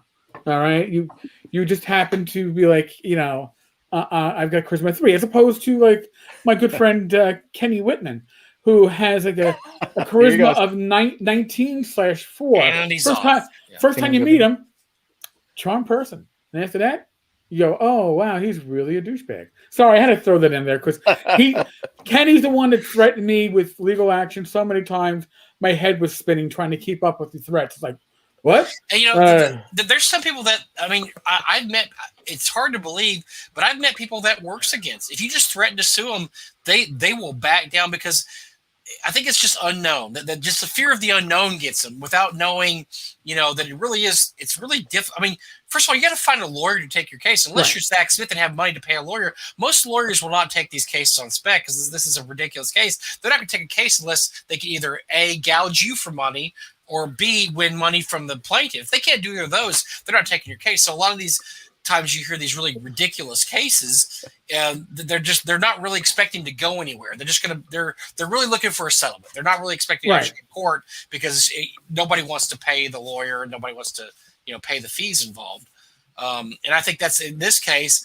I bet you Zach has lost way more money than he's ever thought about. I mean, that's the whole thing. He doesn't care about losing the money. He's a trust fund baby, and he's going to lose. He's going to lose the money. But what he's trying to get back is just this feeling of superiority. That if you sue me, something really bad's going to happen to you. It might really bad happen to you. It may not, but I'm sure he wasted Peter Atkinson's time. I mean, who wants to have Mike to go Morales, to have a he wasted their time. And who wants to go to have a conference with a lawyer every month? Because usually they update you every month. And I've been in a court battle about something, and you meet with a lawyer every month, like, I hadn't gone to trial yet, we were waiting on this, and then it just keeps going on. It's always in the back of your mind, and that's all Zach's trying to do. He's trying to create this climate of fear, and it works on a lot of people that he messes with, because a lot of them are all brag and no hat. They're just people Yes. who get on Twitter and yammer.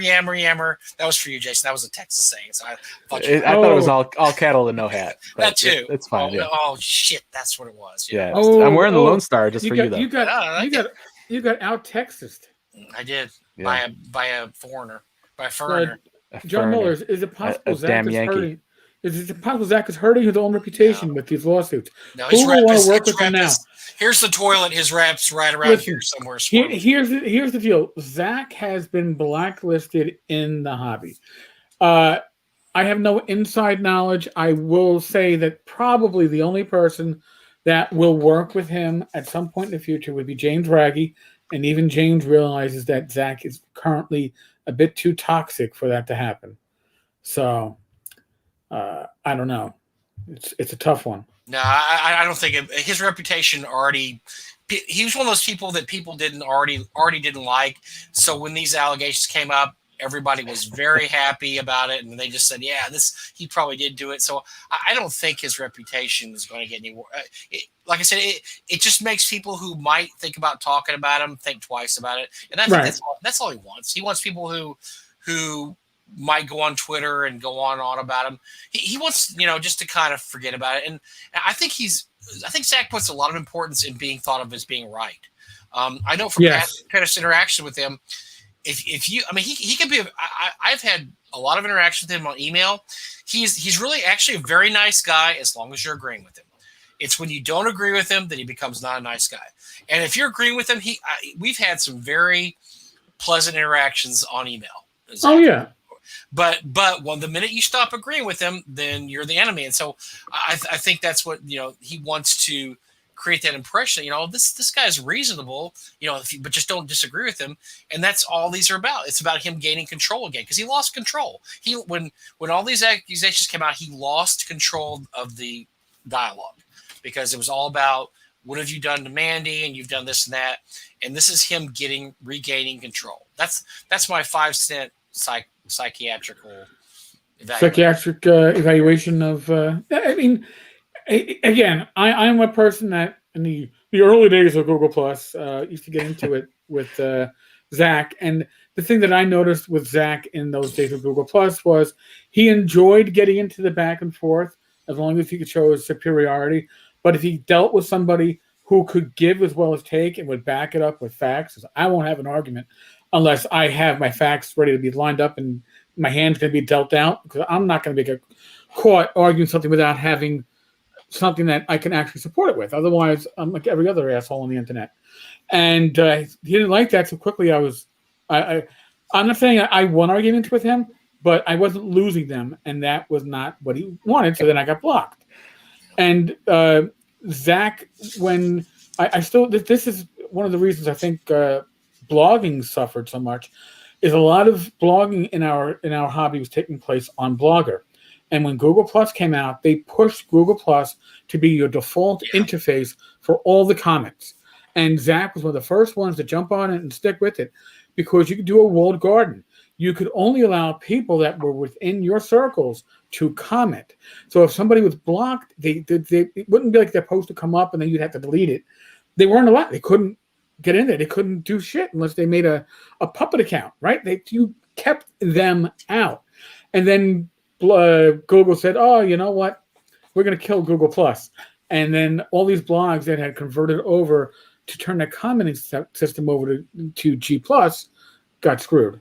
And I think that's a little history lesson as to why blogging went down. I'm just talking about Google Plus. What's interesting is that but when Google Plus came to an end, it got extremely toxic. It's kind of like Twitter is now.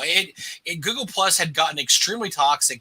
There was huge wars being fought in the OSR. Oh, yeah. One of the biggest ones was role playing versus story gaming.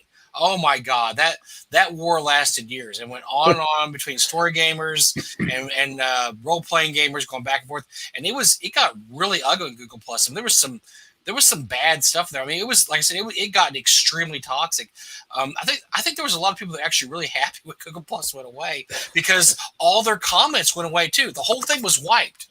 And I know for a fact somebody whose name I won't name she was very happy when Google Plus went away, because I think she even stated publicly that she had said a lot of things on there she didn't want anybody to know about, and they all went away once Google Plus was destroyed or taken down. So it's really better. Google Plus is gone. We have the nice, safe, sane platform of Twitter. Oh, To go. yeah, such an improvement. Twitter does the same thing, though. I mean, you can change it so that people that only you follow can comment or whatever. Right. You know, and they have blockchains. I mean, blockchains are big on Twitter too. And a blockchain's great because what it does is it doesn't just block you; it blocks anybody on your friends list. So if you see a guy that's on there that's toxic, if you do a blockchain, there's a good chance you just eliminate another couple hundred people that would really negatively reply to you. And a lot of people have been called to task for using blockchains because it is kind of anti-free speech because you're basically saying, you're guilty by association. You just had to be on this guy's friends list. Now you can no longer, comment right. on Twitter. That happens on Facebook too, but it's usually some jackets going, if you're friends with Bad Mike, you can't be friends with me. Yeah. So I'm gonna delete everybody from my friends list tomorrow that's still friends with Bad Mike. That's solid advice. I had 400 friends. Now I have 7 because I had to delete everybody who ignored my demands. Oh my God, the humanity. What's weird is I got an email from the police one day saying if I was on Jason's blog list that bad things were going to happen. So I quickly got. You gotta watch that, man. Was it the NSA? No, it was the. I think it was the IRS. I don't know. Yeah. They want to know to my wife about that one. Yeah, they want to know why you had 0 salary for the past 25 years. Mm-hmm. I told them I had no clue. I thought you no clue. But here's the thing: we joke about it, right? I am but a simple drawer. We're joking about that, but if you were out in like the UK, you could get in trouble for your social media posts, and the cops could be knocking on your door. That's crazy, but they don't have free speech there, folks. No. They don't have free speech. You got to realize this. They don't have free speech in the UK. Right. Like words are violence. And, I said that, Remember when they were making memes illegal in the UK? You couldn't post a nasty meme, which would have eliminated all of Jason's posts for the last 2.5 years. But no, we're losing Charlie because it's almost 10 p.m. Oh, thank God. I mean, no, that's terrible. Well, Charlie, I'm sorry. Well, Charlie, we'll stay tuned for your secret project that Jason told us all about. We'll stay tuned for that secret project that I'm not sure if it's really real, but we'll pretend it's real. He paid me. I don't care. You don't care what he does. We don't care what he does the drawings. A lot of them are really specific and kind of odd. Right. Yeah. You got the check cleared. So mercenary is part of your title then. Okay. I'm just I'm an artist.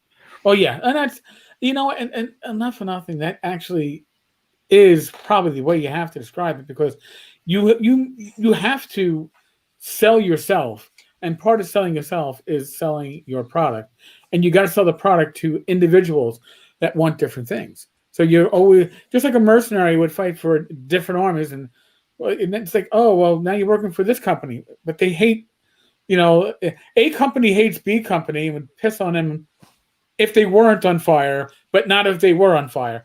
It's like, I'll work for both of them. Whoever's paying me at the time, I'll work for them. And not for nothing, it's almost how I view Zach. Again, as a mercenary, I should be, as a mercenary consumer, I should be allowed to appreciate his work and still think he's a piece of shit. And I'm sure there's some quality stuff that he had written for Lamentations that never came out. Yeah. Actually, it's referred to in the lawsuit that he had written stuff that completed projects that were unable to be released and therefore caused him a loss of monetary income. And that's a loss to the community. Speaking of that, Jason, have you ever thought? I know you usually do work on small press projects, and I know you've done commercial work in your kind of your quote unquote real art job. But have you ever thought about, I wouldn't mind working for Watsy on a project or somebody big like that? Is that something that you're even interested in? Not even entirely. No. Great. Well, that's good. I think that's interesting. That I appreciate that. I mean, I think that's awesome because I think a lot of people I've seen over the years and hell, we probably name them off screen. I can't name them on screen, but I've seen several people who were like fuck the man, power of the people, and then here they are drawn for WotC now. Ooh, this is I on don't the want to get in coast trouble with WotC? WotC. I don't want to say anything bad on my media because WotC might get rid of me. No, I mean, when I was 10 years old, I was probably like, I would love to draw for TSR. Harry Elmore and I could be best friends. But by the way, Brian Thomas is in the chat. I don't know if you saw that. come Yeah. up, but yeah, I was ignoring him too. Yeah, we said his name 3 times and he appeared. It's like Candyman. But yeah, no, I have no desire whatsoever. I'm in a good position where I have an excellent day job, and so I can be picky about what freelance stuff I pick up. Okay. And different strokes for different folks. People might say, "Oh yeah, but you're stuck at your desk 9 to 5 and blah blah blah." But I work for an excellent company, and I get to do some illustration. We touched on it a little bit, I think, but in the pre-show. But I work for the company that produces Concealed Carry magazine, and so I've been doing some political cartoons for them. Sometimes I just do editorial illustrations for the magazine. I did a cover in August or September, I think. So I get opportunities there to flex my creative muscle that's entirely different than my freelance fantasy stuff, and it's great. I think that's interesting too. Matter of fact, that's, if you don't mind talking about that a little bit. You're a proud gun owner, aren't you? I mean, you're absolutely, and you're absolutely a proponent of the Second Amendment or First Amendment or whatever amendment the guns. The second protects the first. It's one of those. No, the second protects them all. Which I think is interesting because knowing what I know of you, I mean, you're probably a little left-leaning pinko in your views. Absolutely. But I think you have a really good grasp on the whole concept of why we are allowed to have firearms in the United States. And I was really impressed. So another pull back the curtain, I take it back. I didn't see you in 2019. I saw you in 2020. We went to South by Southwest together. I totally forgot about that week. Not South by Southwest. We went PAX South. PAX South. Yeah. Because your date, the dude canceled in the last minute, and I went with you. So I take it back. Last time I saw you was January 2020. It wasn't even my date. That was supposed to be my bachelor party. And a bunch of people couldn't make it. I'm going to be out of town. So, yeah. So and by the way, Mike and I planned that bachelor party. I'm really sorry. I thought you liked midgets. I didn't know. Or they got mad. I don't not like them. I'm not supposed to be calling that, and I got punched, and it was just ugly. And then I thought you liked a lot of things. Apparently you didn't, because the bachelor party didn't really work out very well. So, and you still owe me some money for the bail. Yeah, you remember that? But money is tough. We were there. We were talking about your concealed carry, and you're very passionate that people know how to properly use firearms and how to.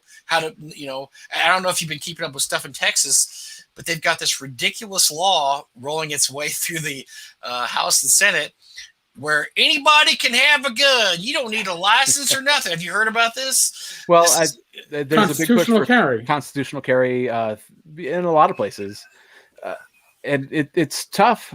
That's a fine line because by the writ, I guess, if you want, of the Constitution, it is your American right to have it, but it's a huge responsibility, and the public by and large are fucking idiots. So I don't disagree, but not only that, but you don't want to infringe on somebody's rights either, just because they're an idiot. But here's the deal too: if Texas isn't, well, I'm assuming there'll be an option that you don't need a permit, but you can still get a permit. So that's what I think. If you want reciprocity, it's not hard. It's not hard to get a permit in Texas. Is what drives me crazy.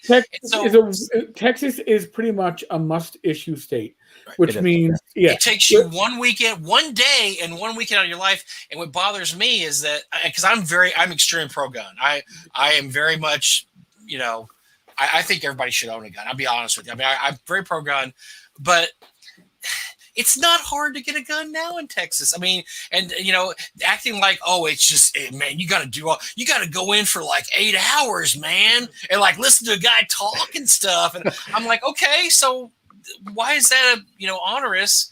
And I just think it's one of those things where they're pandering to the lowest common denominator because, hey, we just had this pandemic thing. Let's get everybody fired up, and tell them they can all just carry guns. I just don't see the need for it. I guess that's my point of view. Is I don't understand why you need to do that. Let's just go take the 8-hour class. It's extremely easy. It's Well, very, and Dandelion Games had a good point. Is like, it's easy to get a gun, but good luck finding ammo. Yes. Yeah, right you can now, beat somebody with your you're gun. absolutely true. Yeah. Right now, it's different. To be honest, like I've got my Texas concealed carry, just kind of as a bro date with my dad. It was like a fun father-son bonding thing to do when I lived there. And then when I moved to Wisconsin, and like you said, we had to take a day-long class. And we had to shoot 50 rounds at a live fire at a range. When I moved to Wisconsin, all I had to do was send them $40 and a photocopy of my Texas license, and I got my Wisconsin's license. And had I not done that, I could just send them like my hunter certificate. Like there was no class required.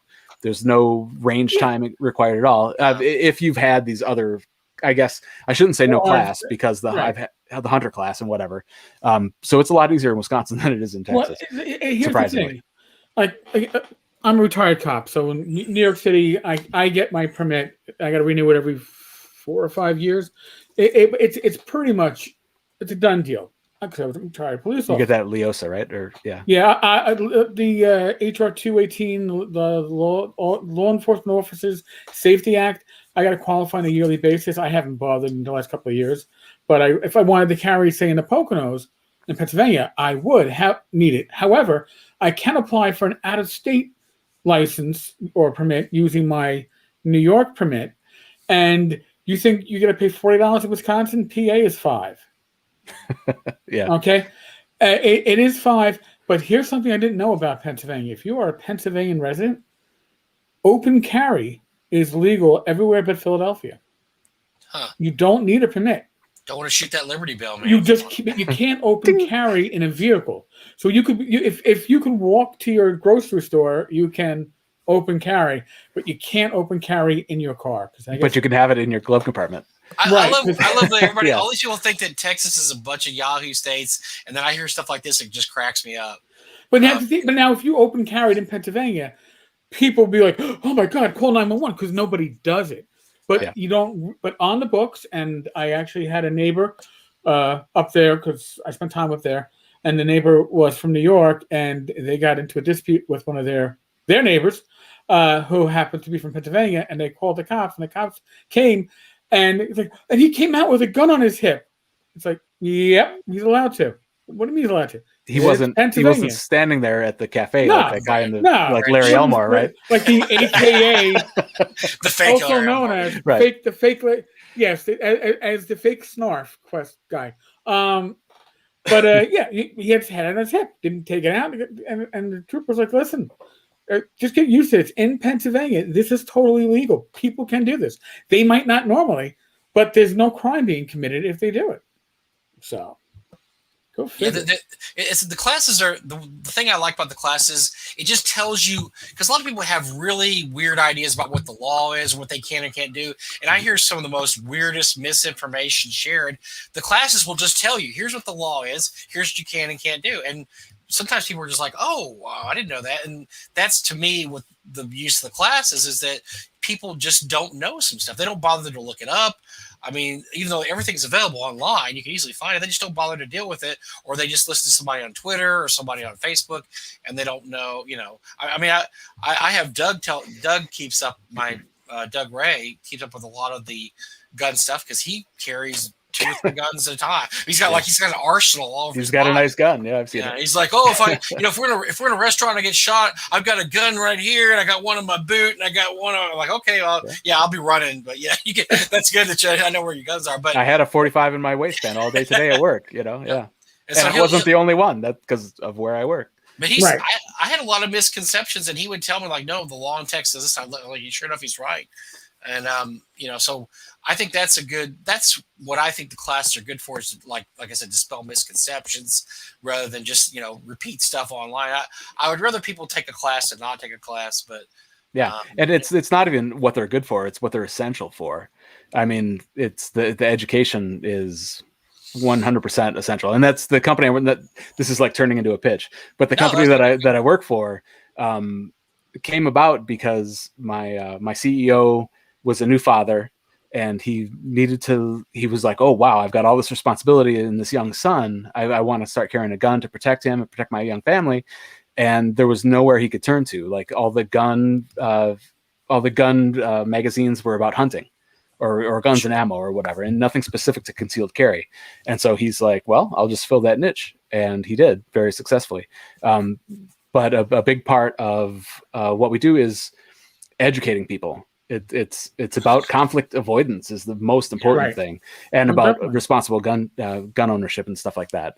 And I think, the constitutional carry, it's a tough thing. And don't quote me on this. I'm not speaking on the record for any company, any employer, or anything. I wanted to ask you a question after you. Well, so I know, you kind of hang around with some granola chewing types there. Do you ever get any flack because you're a pro gun guy? I mean, they're like, "Whoa, I can't believe you're carrying a gun, Jason," because you like walking around naked in the summer during bell time. You eat yogurt.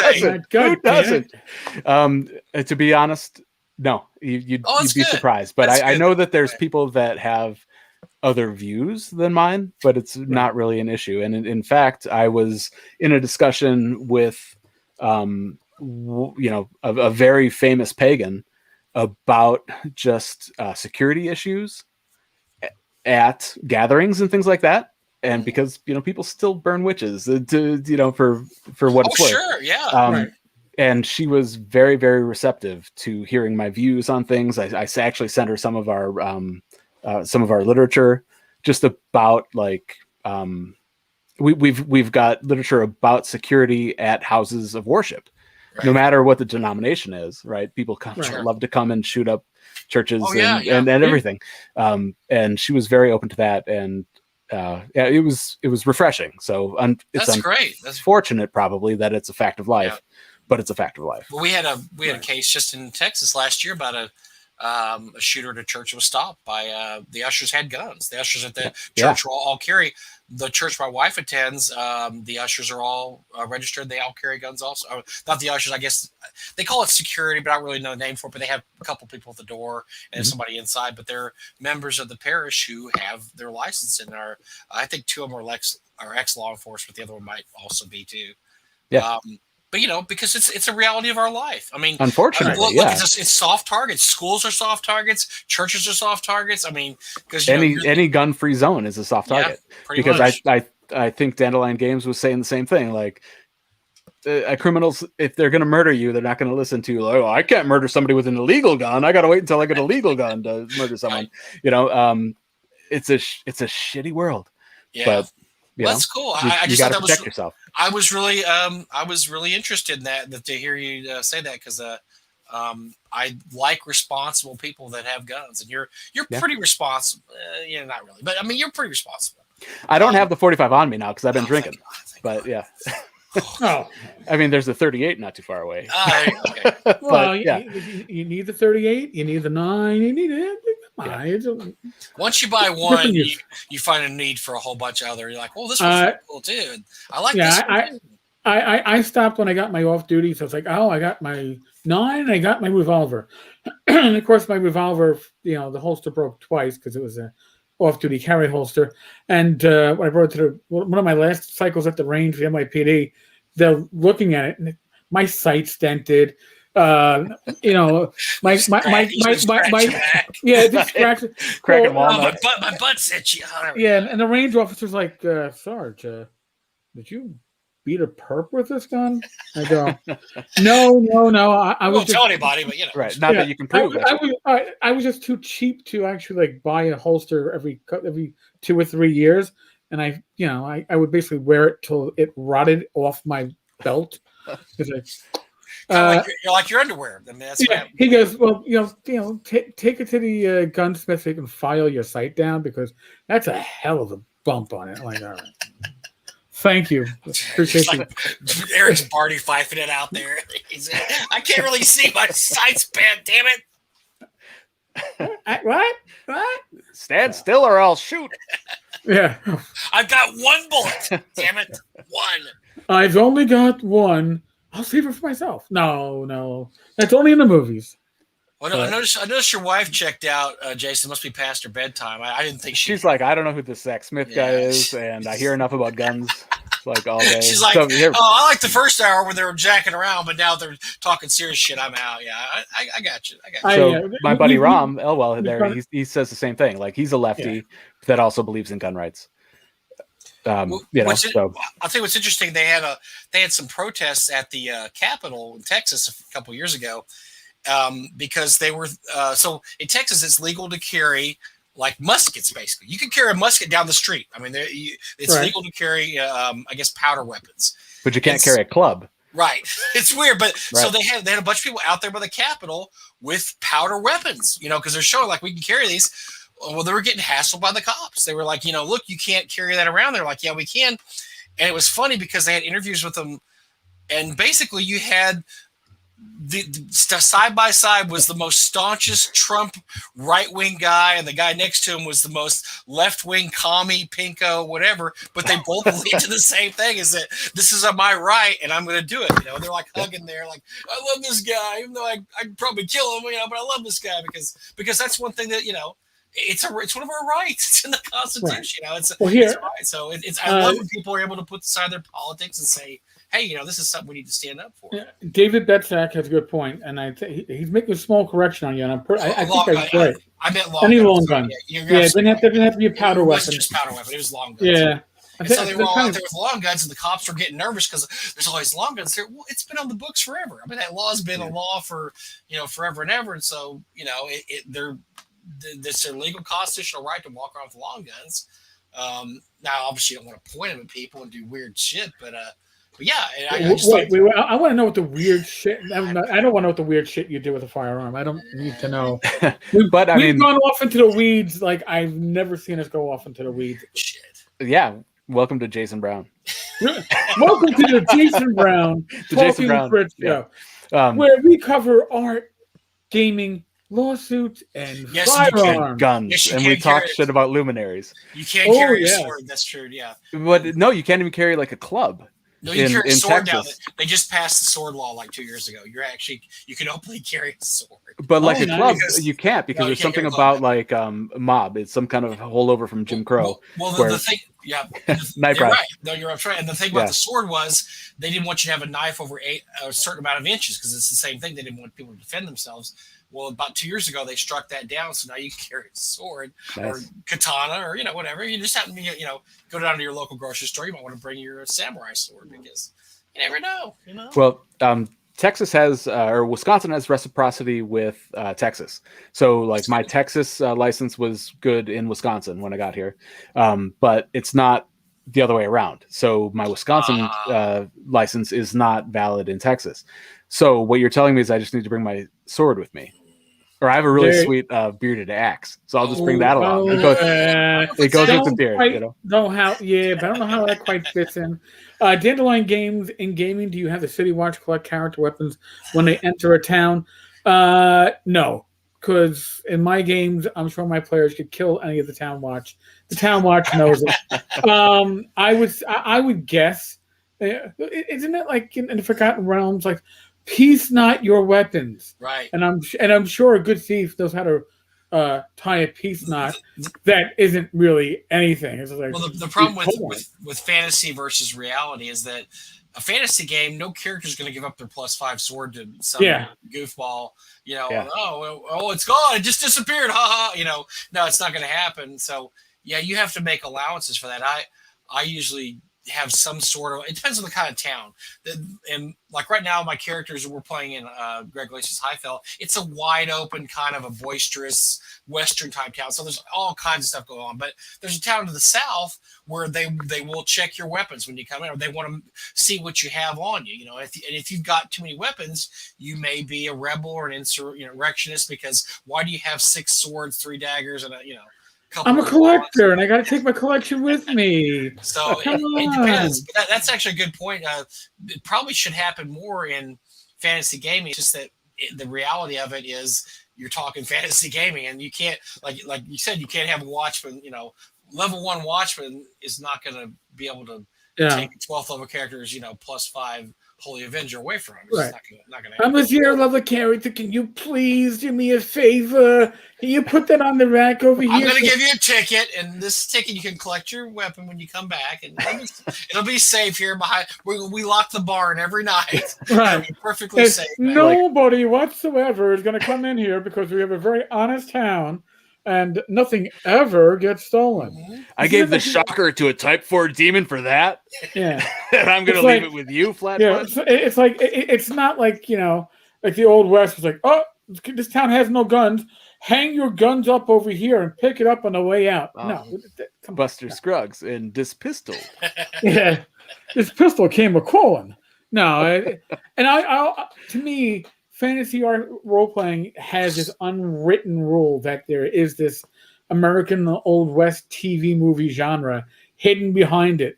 Right. So that's why when people go into the bars and they expect the gambling, the occasional fight to break out. If it happened in a Western, that's what they expect in their fantasy pub, fantasy tavern. So that's always been my I assumption. even had a thing. I had a city kind of like keep on the Borderlands on my campaign, and they were like basically this keep way off, and of course they were surrounded by evil. And so when everybody would come in, they would deputize on behalf of the city. And the dual purpose of that was they were allowed to keep their weapon, but if anybody attacked the city, you were basically deputized to protect the city. And if you didn't, that was grounds for getting booted out of the city. So every potential person there was a potential, basically city guardsman, or in case goblins attacked or orcs attacked. So they kind of made the problem work for them. Like, look, we can't keep people from coming here with swords. Let's co-opt them. Let's say, hey, guess what? You're part of the city guard now in here. So if we ever have an emergency, you're immediately conscripted. So that's kind of an interesting little fantasy question. And we actually managed to work gaming into our. And Eventually, we got there at that's 9:02. We got there. Yeah. Yeah, and here's the great thing: we're just short of the 2-hour mark. So we went into the weeds. We got into the sand trap if we're playing golf, and now all of a sudden we're back on the green. We're on the green. I can break out the putter. You can probably putt. It's a 2-putt, right? I don't know, man, because my golfing was always with other cops, intox, 3 or 4 people on one golf cart, along with a case and a half of beer. Plus that asshole windmill just keeps knocking your balls out. Well, no. Real Real golf course all right. where we were pissing people off, but we would have golf cart races. And usually to win, you had to throw people off your golf cart to lower the weight because you had too many people on it.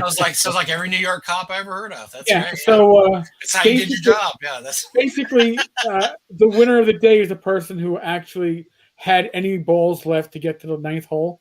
Because usually you lost balls in the water, you lost it in the weeds, you just couldn't find it. You lost it because you were drunk. I mean, you just lost your balls. That sounds bad. But in any case, whoever actually made it, hey, 9th hole, you got 2 left. Can I borrow one? He's like, no, I won. I don't have to pay the next time we go out. Whoever won got to skate for the next golf outing. So, bad days. My golf clubs were beat up, and I was playing on grass. If you can scratch up your golf clubs like I did, playing on grass. It looked like I was playing on asphalt. It's like asphalt. Were you kicking the parking lot? No. But I was just taking 8-inch wedges out of the ground. It was really great, man. Sometimes thank God. Looks like we scared off all the women. Think, oh no, shoot, Suzanne's still here. Darn it, I thought we were a guy zone again. She's cool though. We're never going to live this down. Super cool. We're not going to live this week down because we had a lot of chicks. We did. And Susie owns an awesome Beretta. So ooh, yeah, so she's good. Yeah, suddenly interested again. Totally interested. There we go. So my 2 firearms still have what we call the New York City NYPD trigger pull. So at some point, I follow down, and when you put it against the suspect's head in the back of the car. So you have to do the Dirty Harry and use 2 hands, because you need 2 fingers to pull it back. So at some point, I'll actually bring it to a gunsmith and and have an actual usable I thought you were firearm. going to say sometime I actually bring it to North Texas. I'm like, whoa, hey, Like, hey. if Oh, we had yeah. reciprocity, I'd bring mine. But Yeah. New I'm York- just I have to bring the Viking axe. Just bring your now. sword. Yeah. Bring your sword Yeah. instead. And New York has no reciprocity. Just with ask Doug anybody. for a gun. Doug has like 5 at any one time. Yeah, New York doesn't have reciprocity with New York. It's No, fucked it's up. like- Yeah. Oh, wait a second.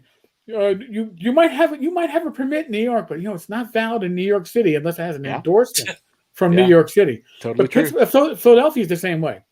So if you go to Pennsylvania, you got the same wacky rule. But at least Philadelphia will give out permits. New York will not. But that's a whole other thing.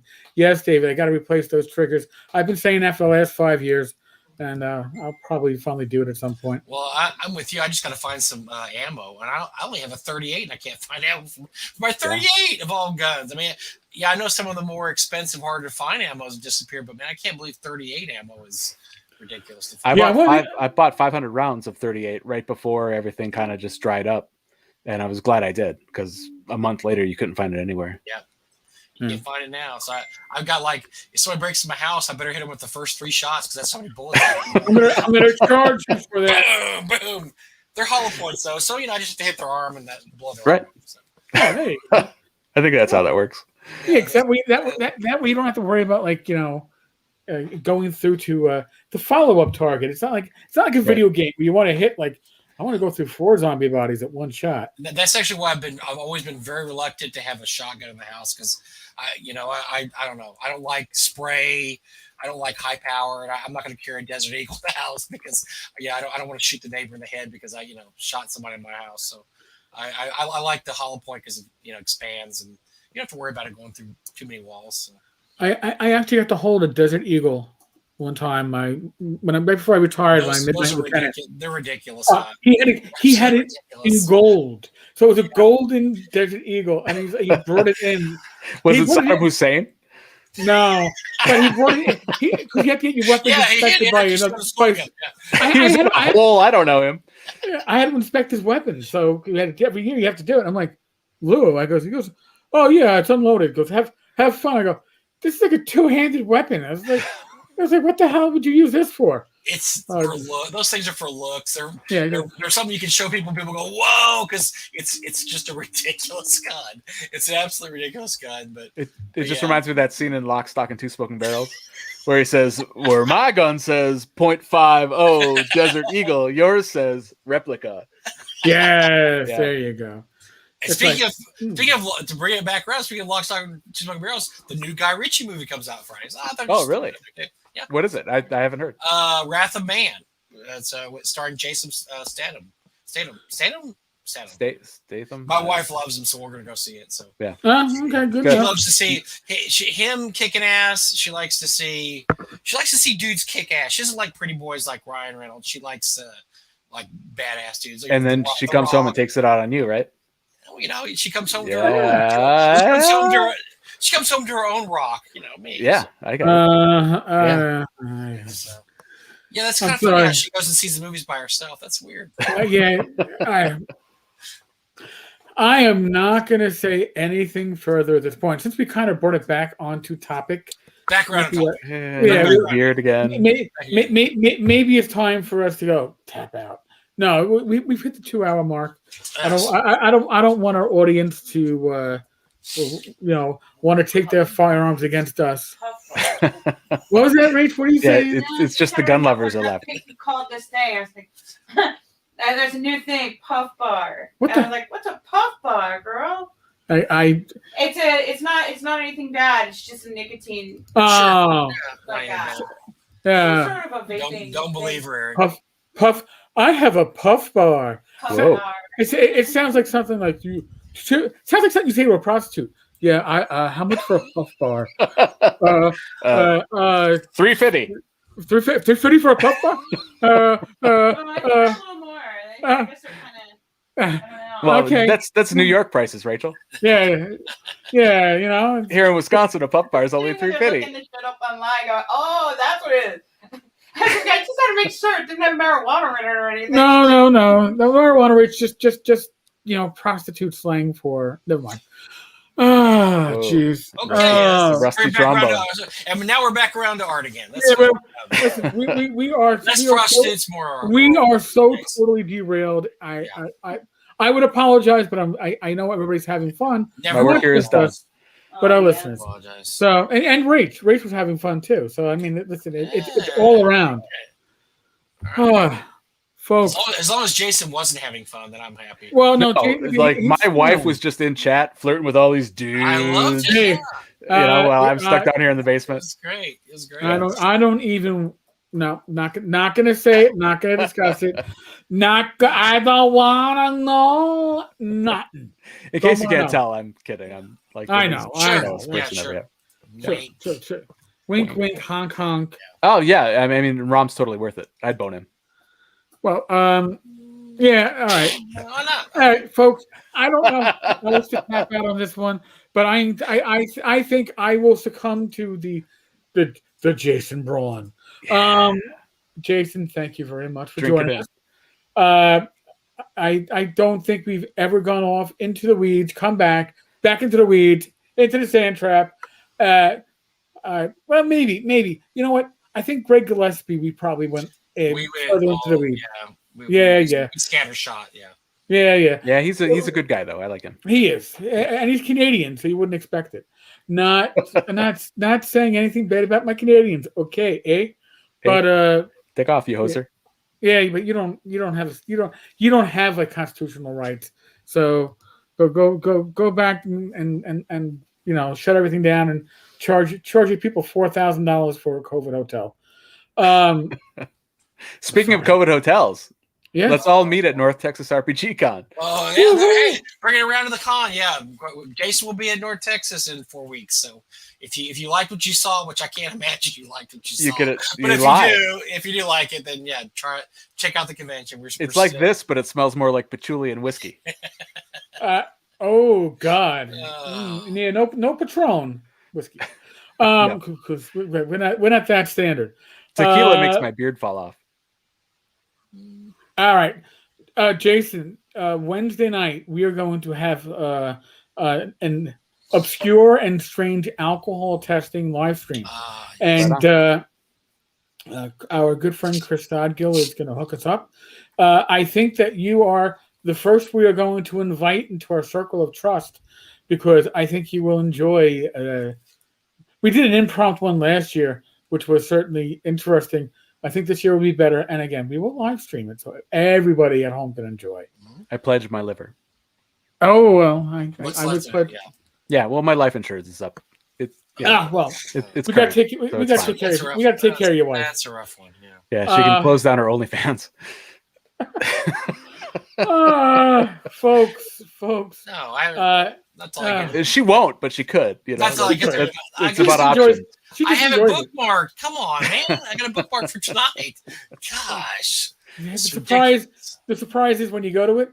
Oh my God. My wife just texted me. Oh shit. I think I'm gonna throw this in before Eric signs off. Yes, what? What?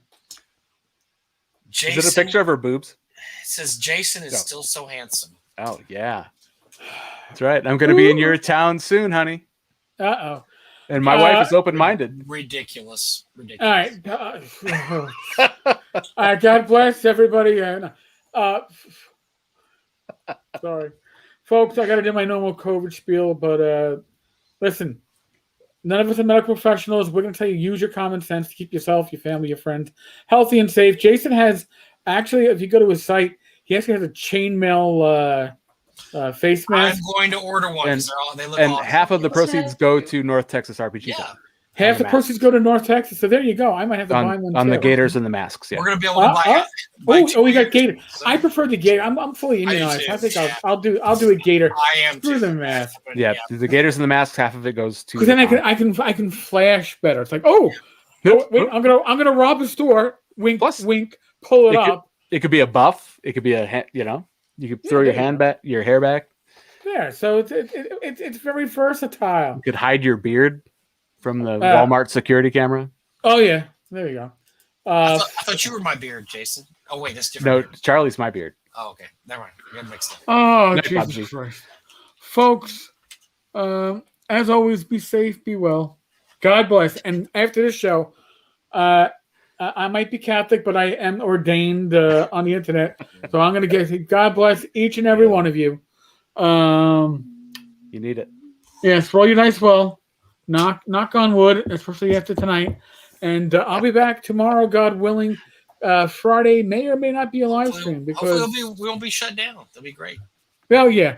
Subscribe, like, comment. If you're hearing this later, we'll appreciate it. And you can tell us how sexy we looked. I mean, how sexy Jason looked, and how much like two old fucks me and Mike looked. But hey, me and Mike kind of. My wife already told me that, so I gotta Still come sexy. home. Right. I gotta go home and edit out. The lights are gonna be off, and she's gonna say, "Pretend you're Jason." I hate. Yeah.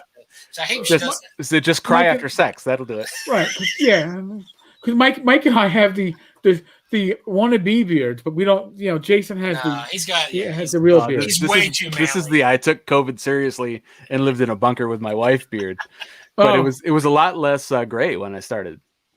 But it's fine. Oh right. God, yeah, I was a lot less gray at some point too. But yes, I got some gray hairs. No, I don't want to know. Let's see. All right, no, okay. Gonna end the broadcast because Mike was about to reach for a part of his body I didn't want to hear about. Meet me in 3 weeks with those gray hairs. Right here, my chest are all crispy for you. All right, folks, we're out of here. God bless you. Love you.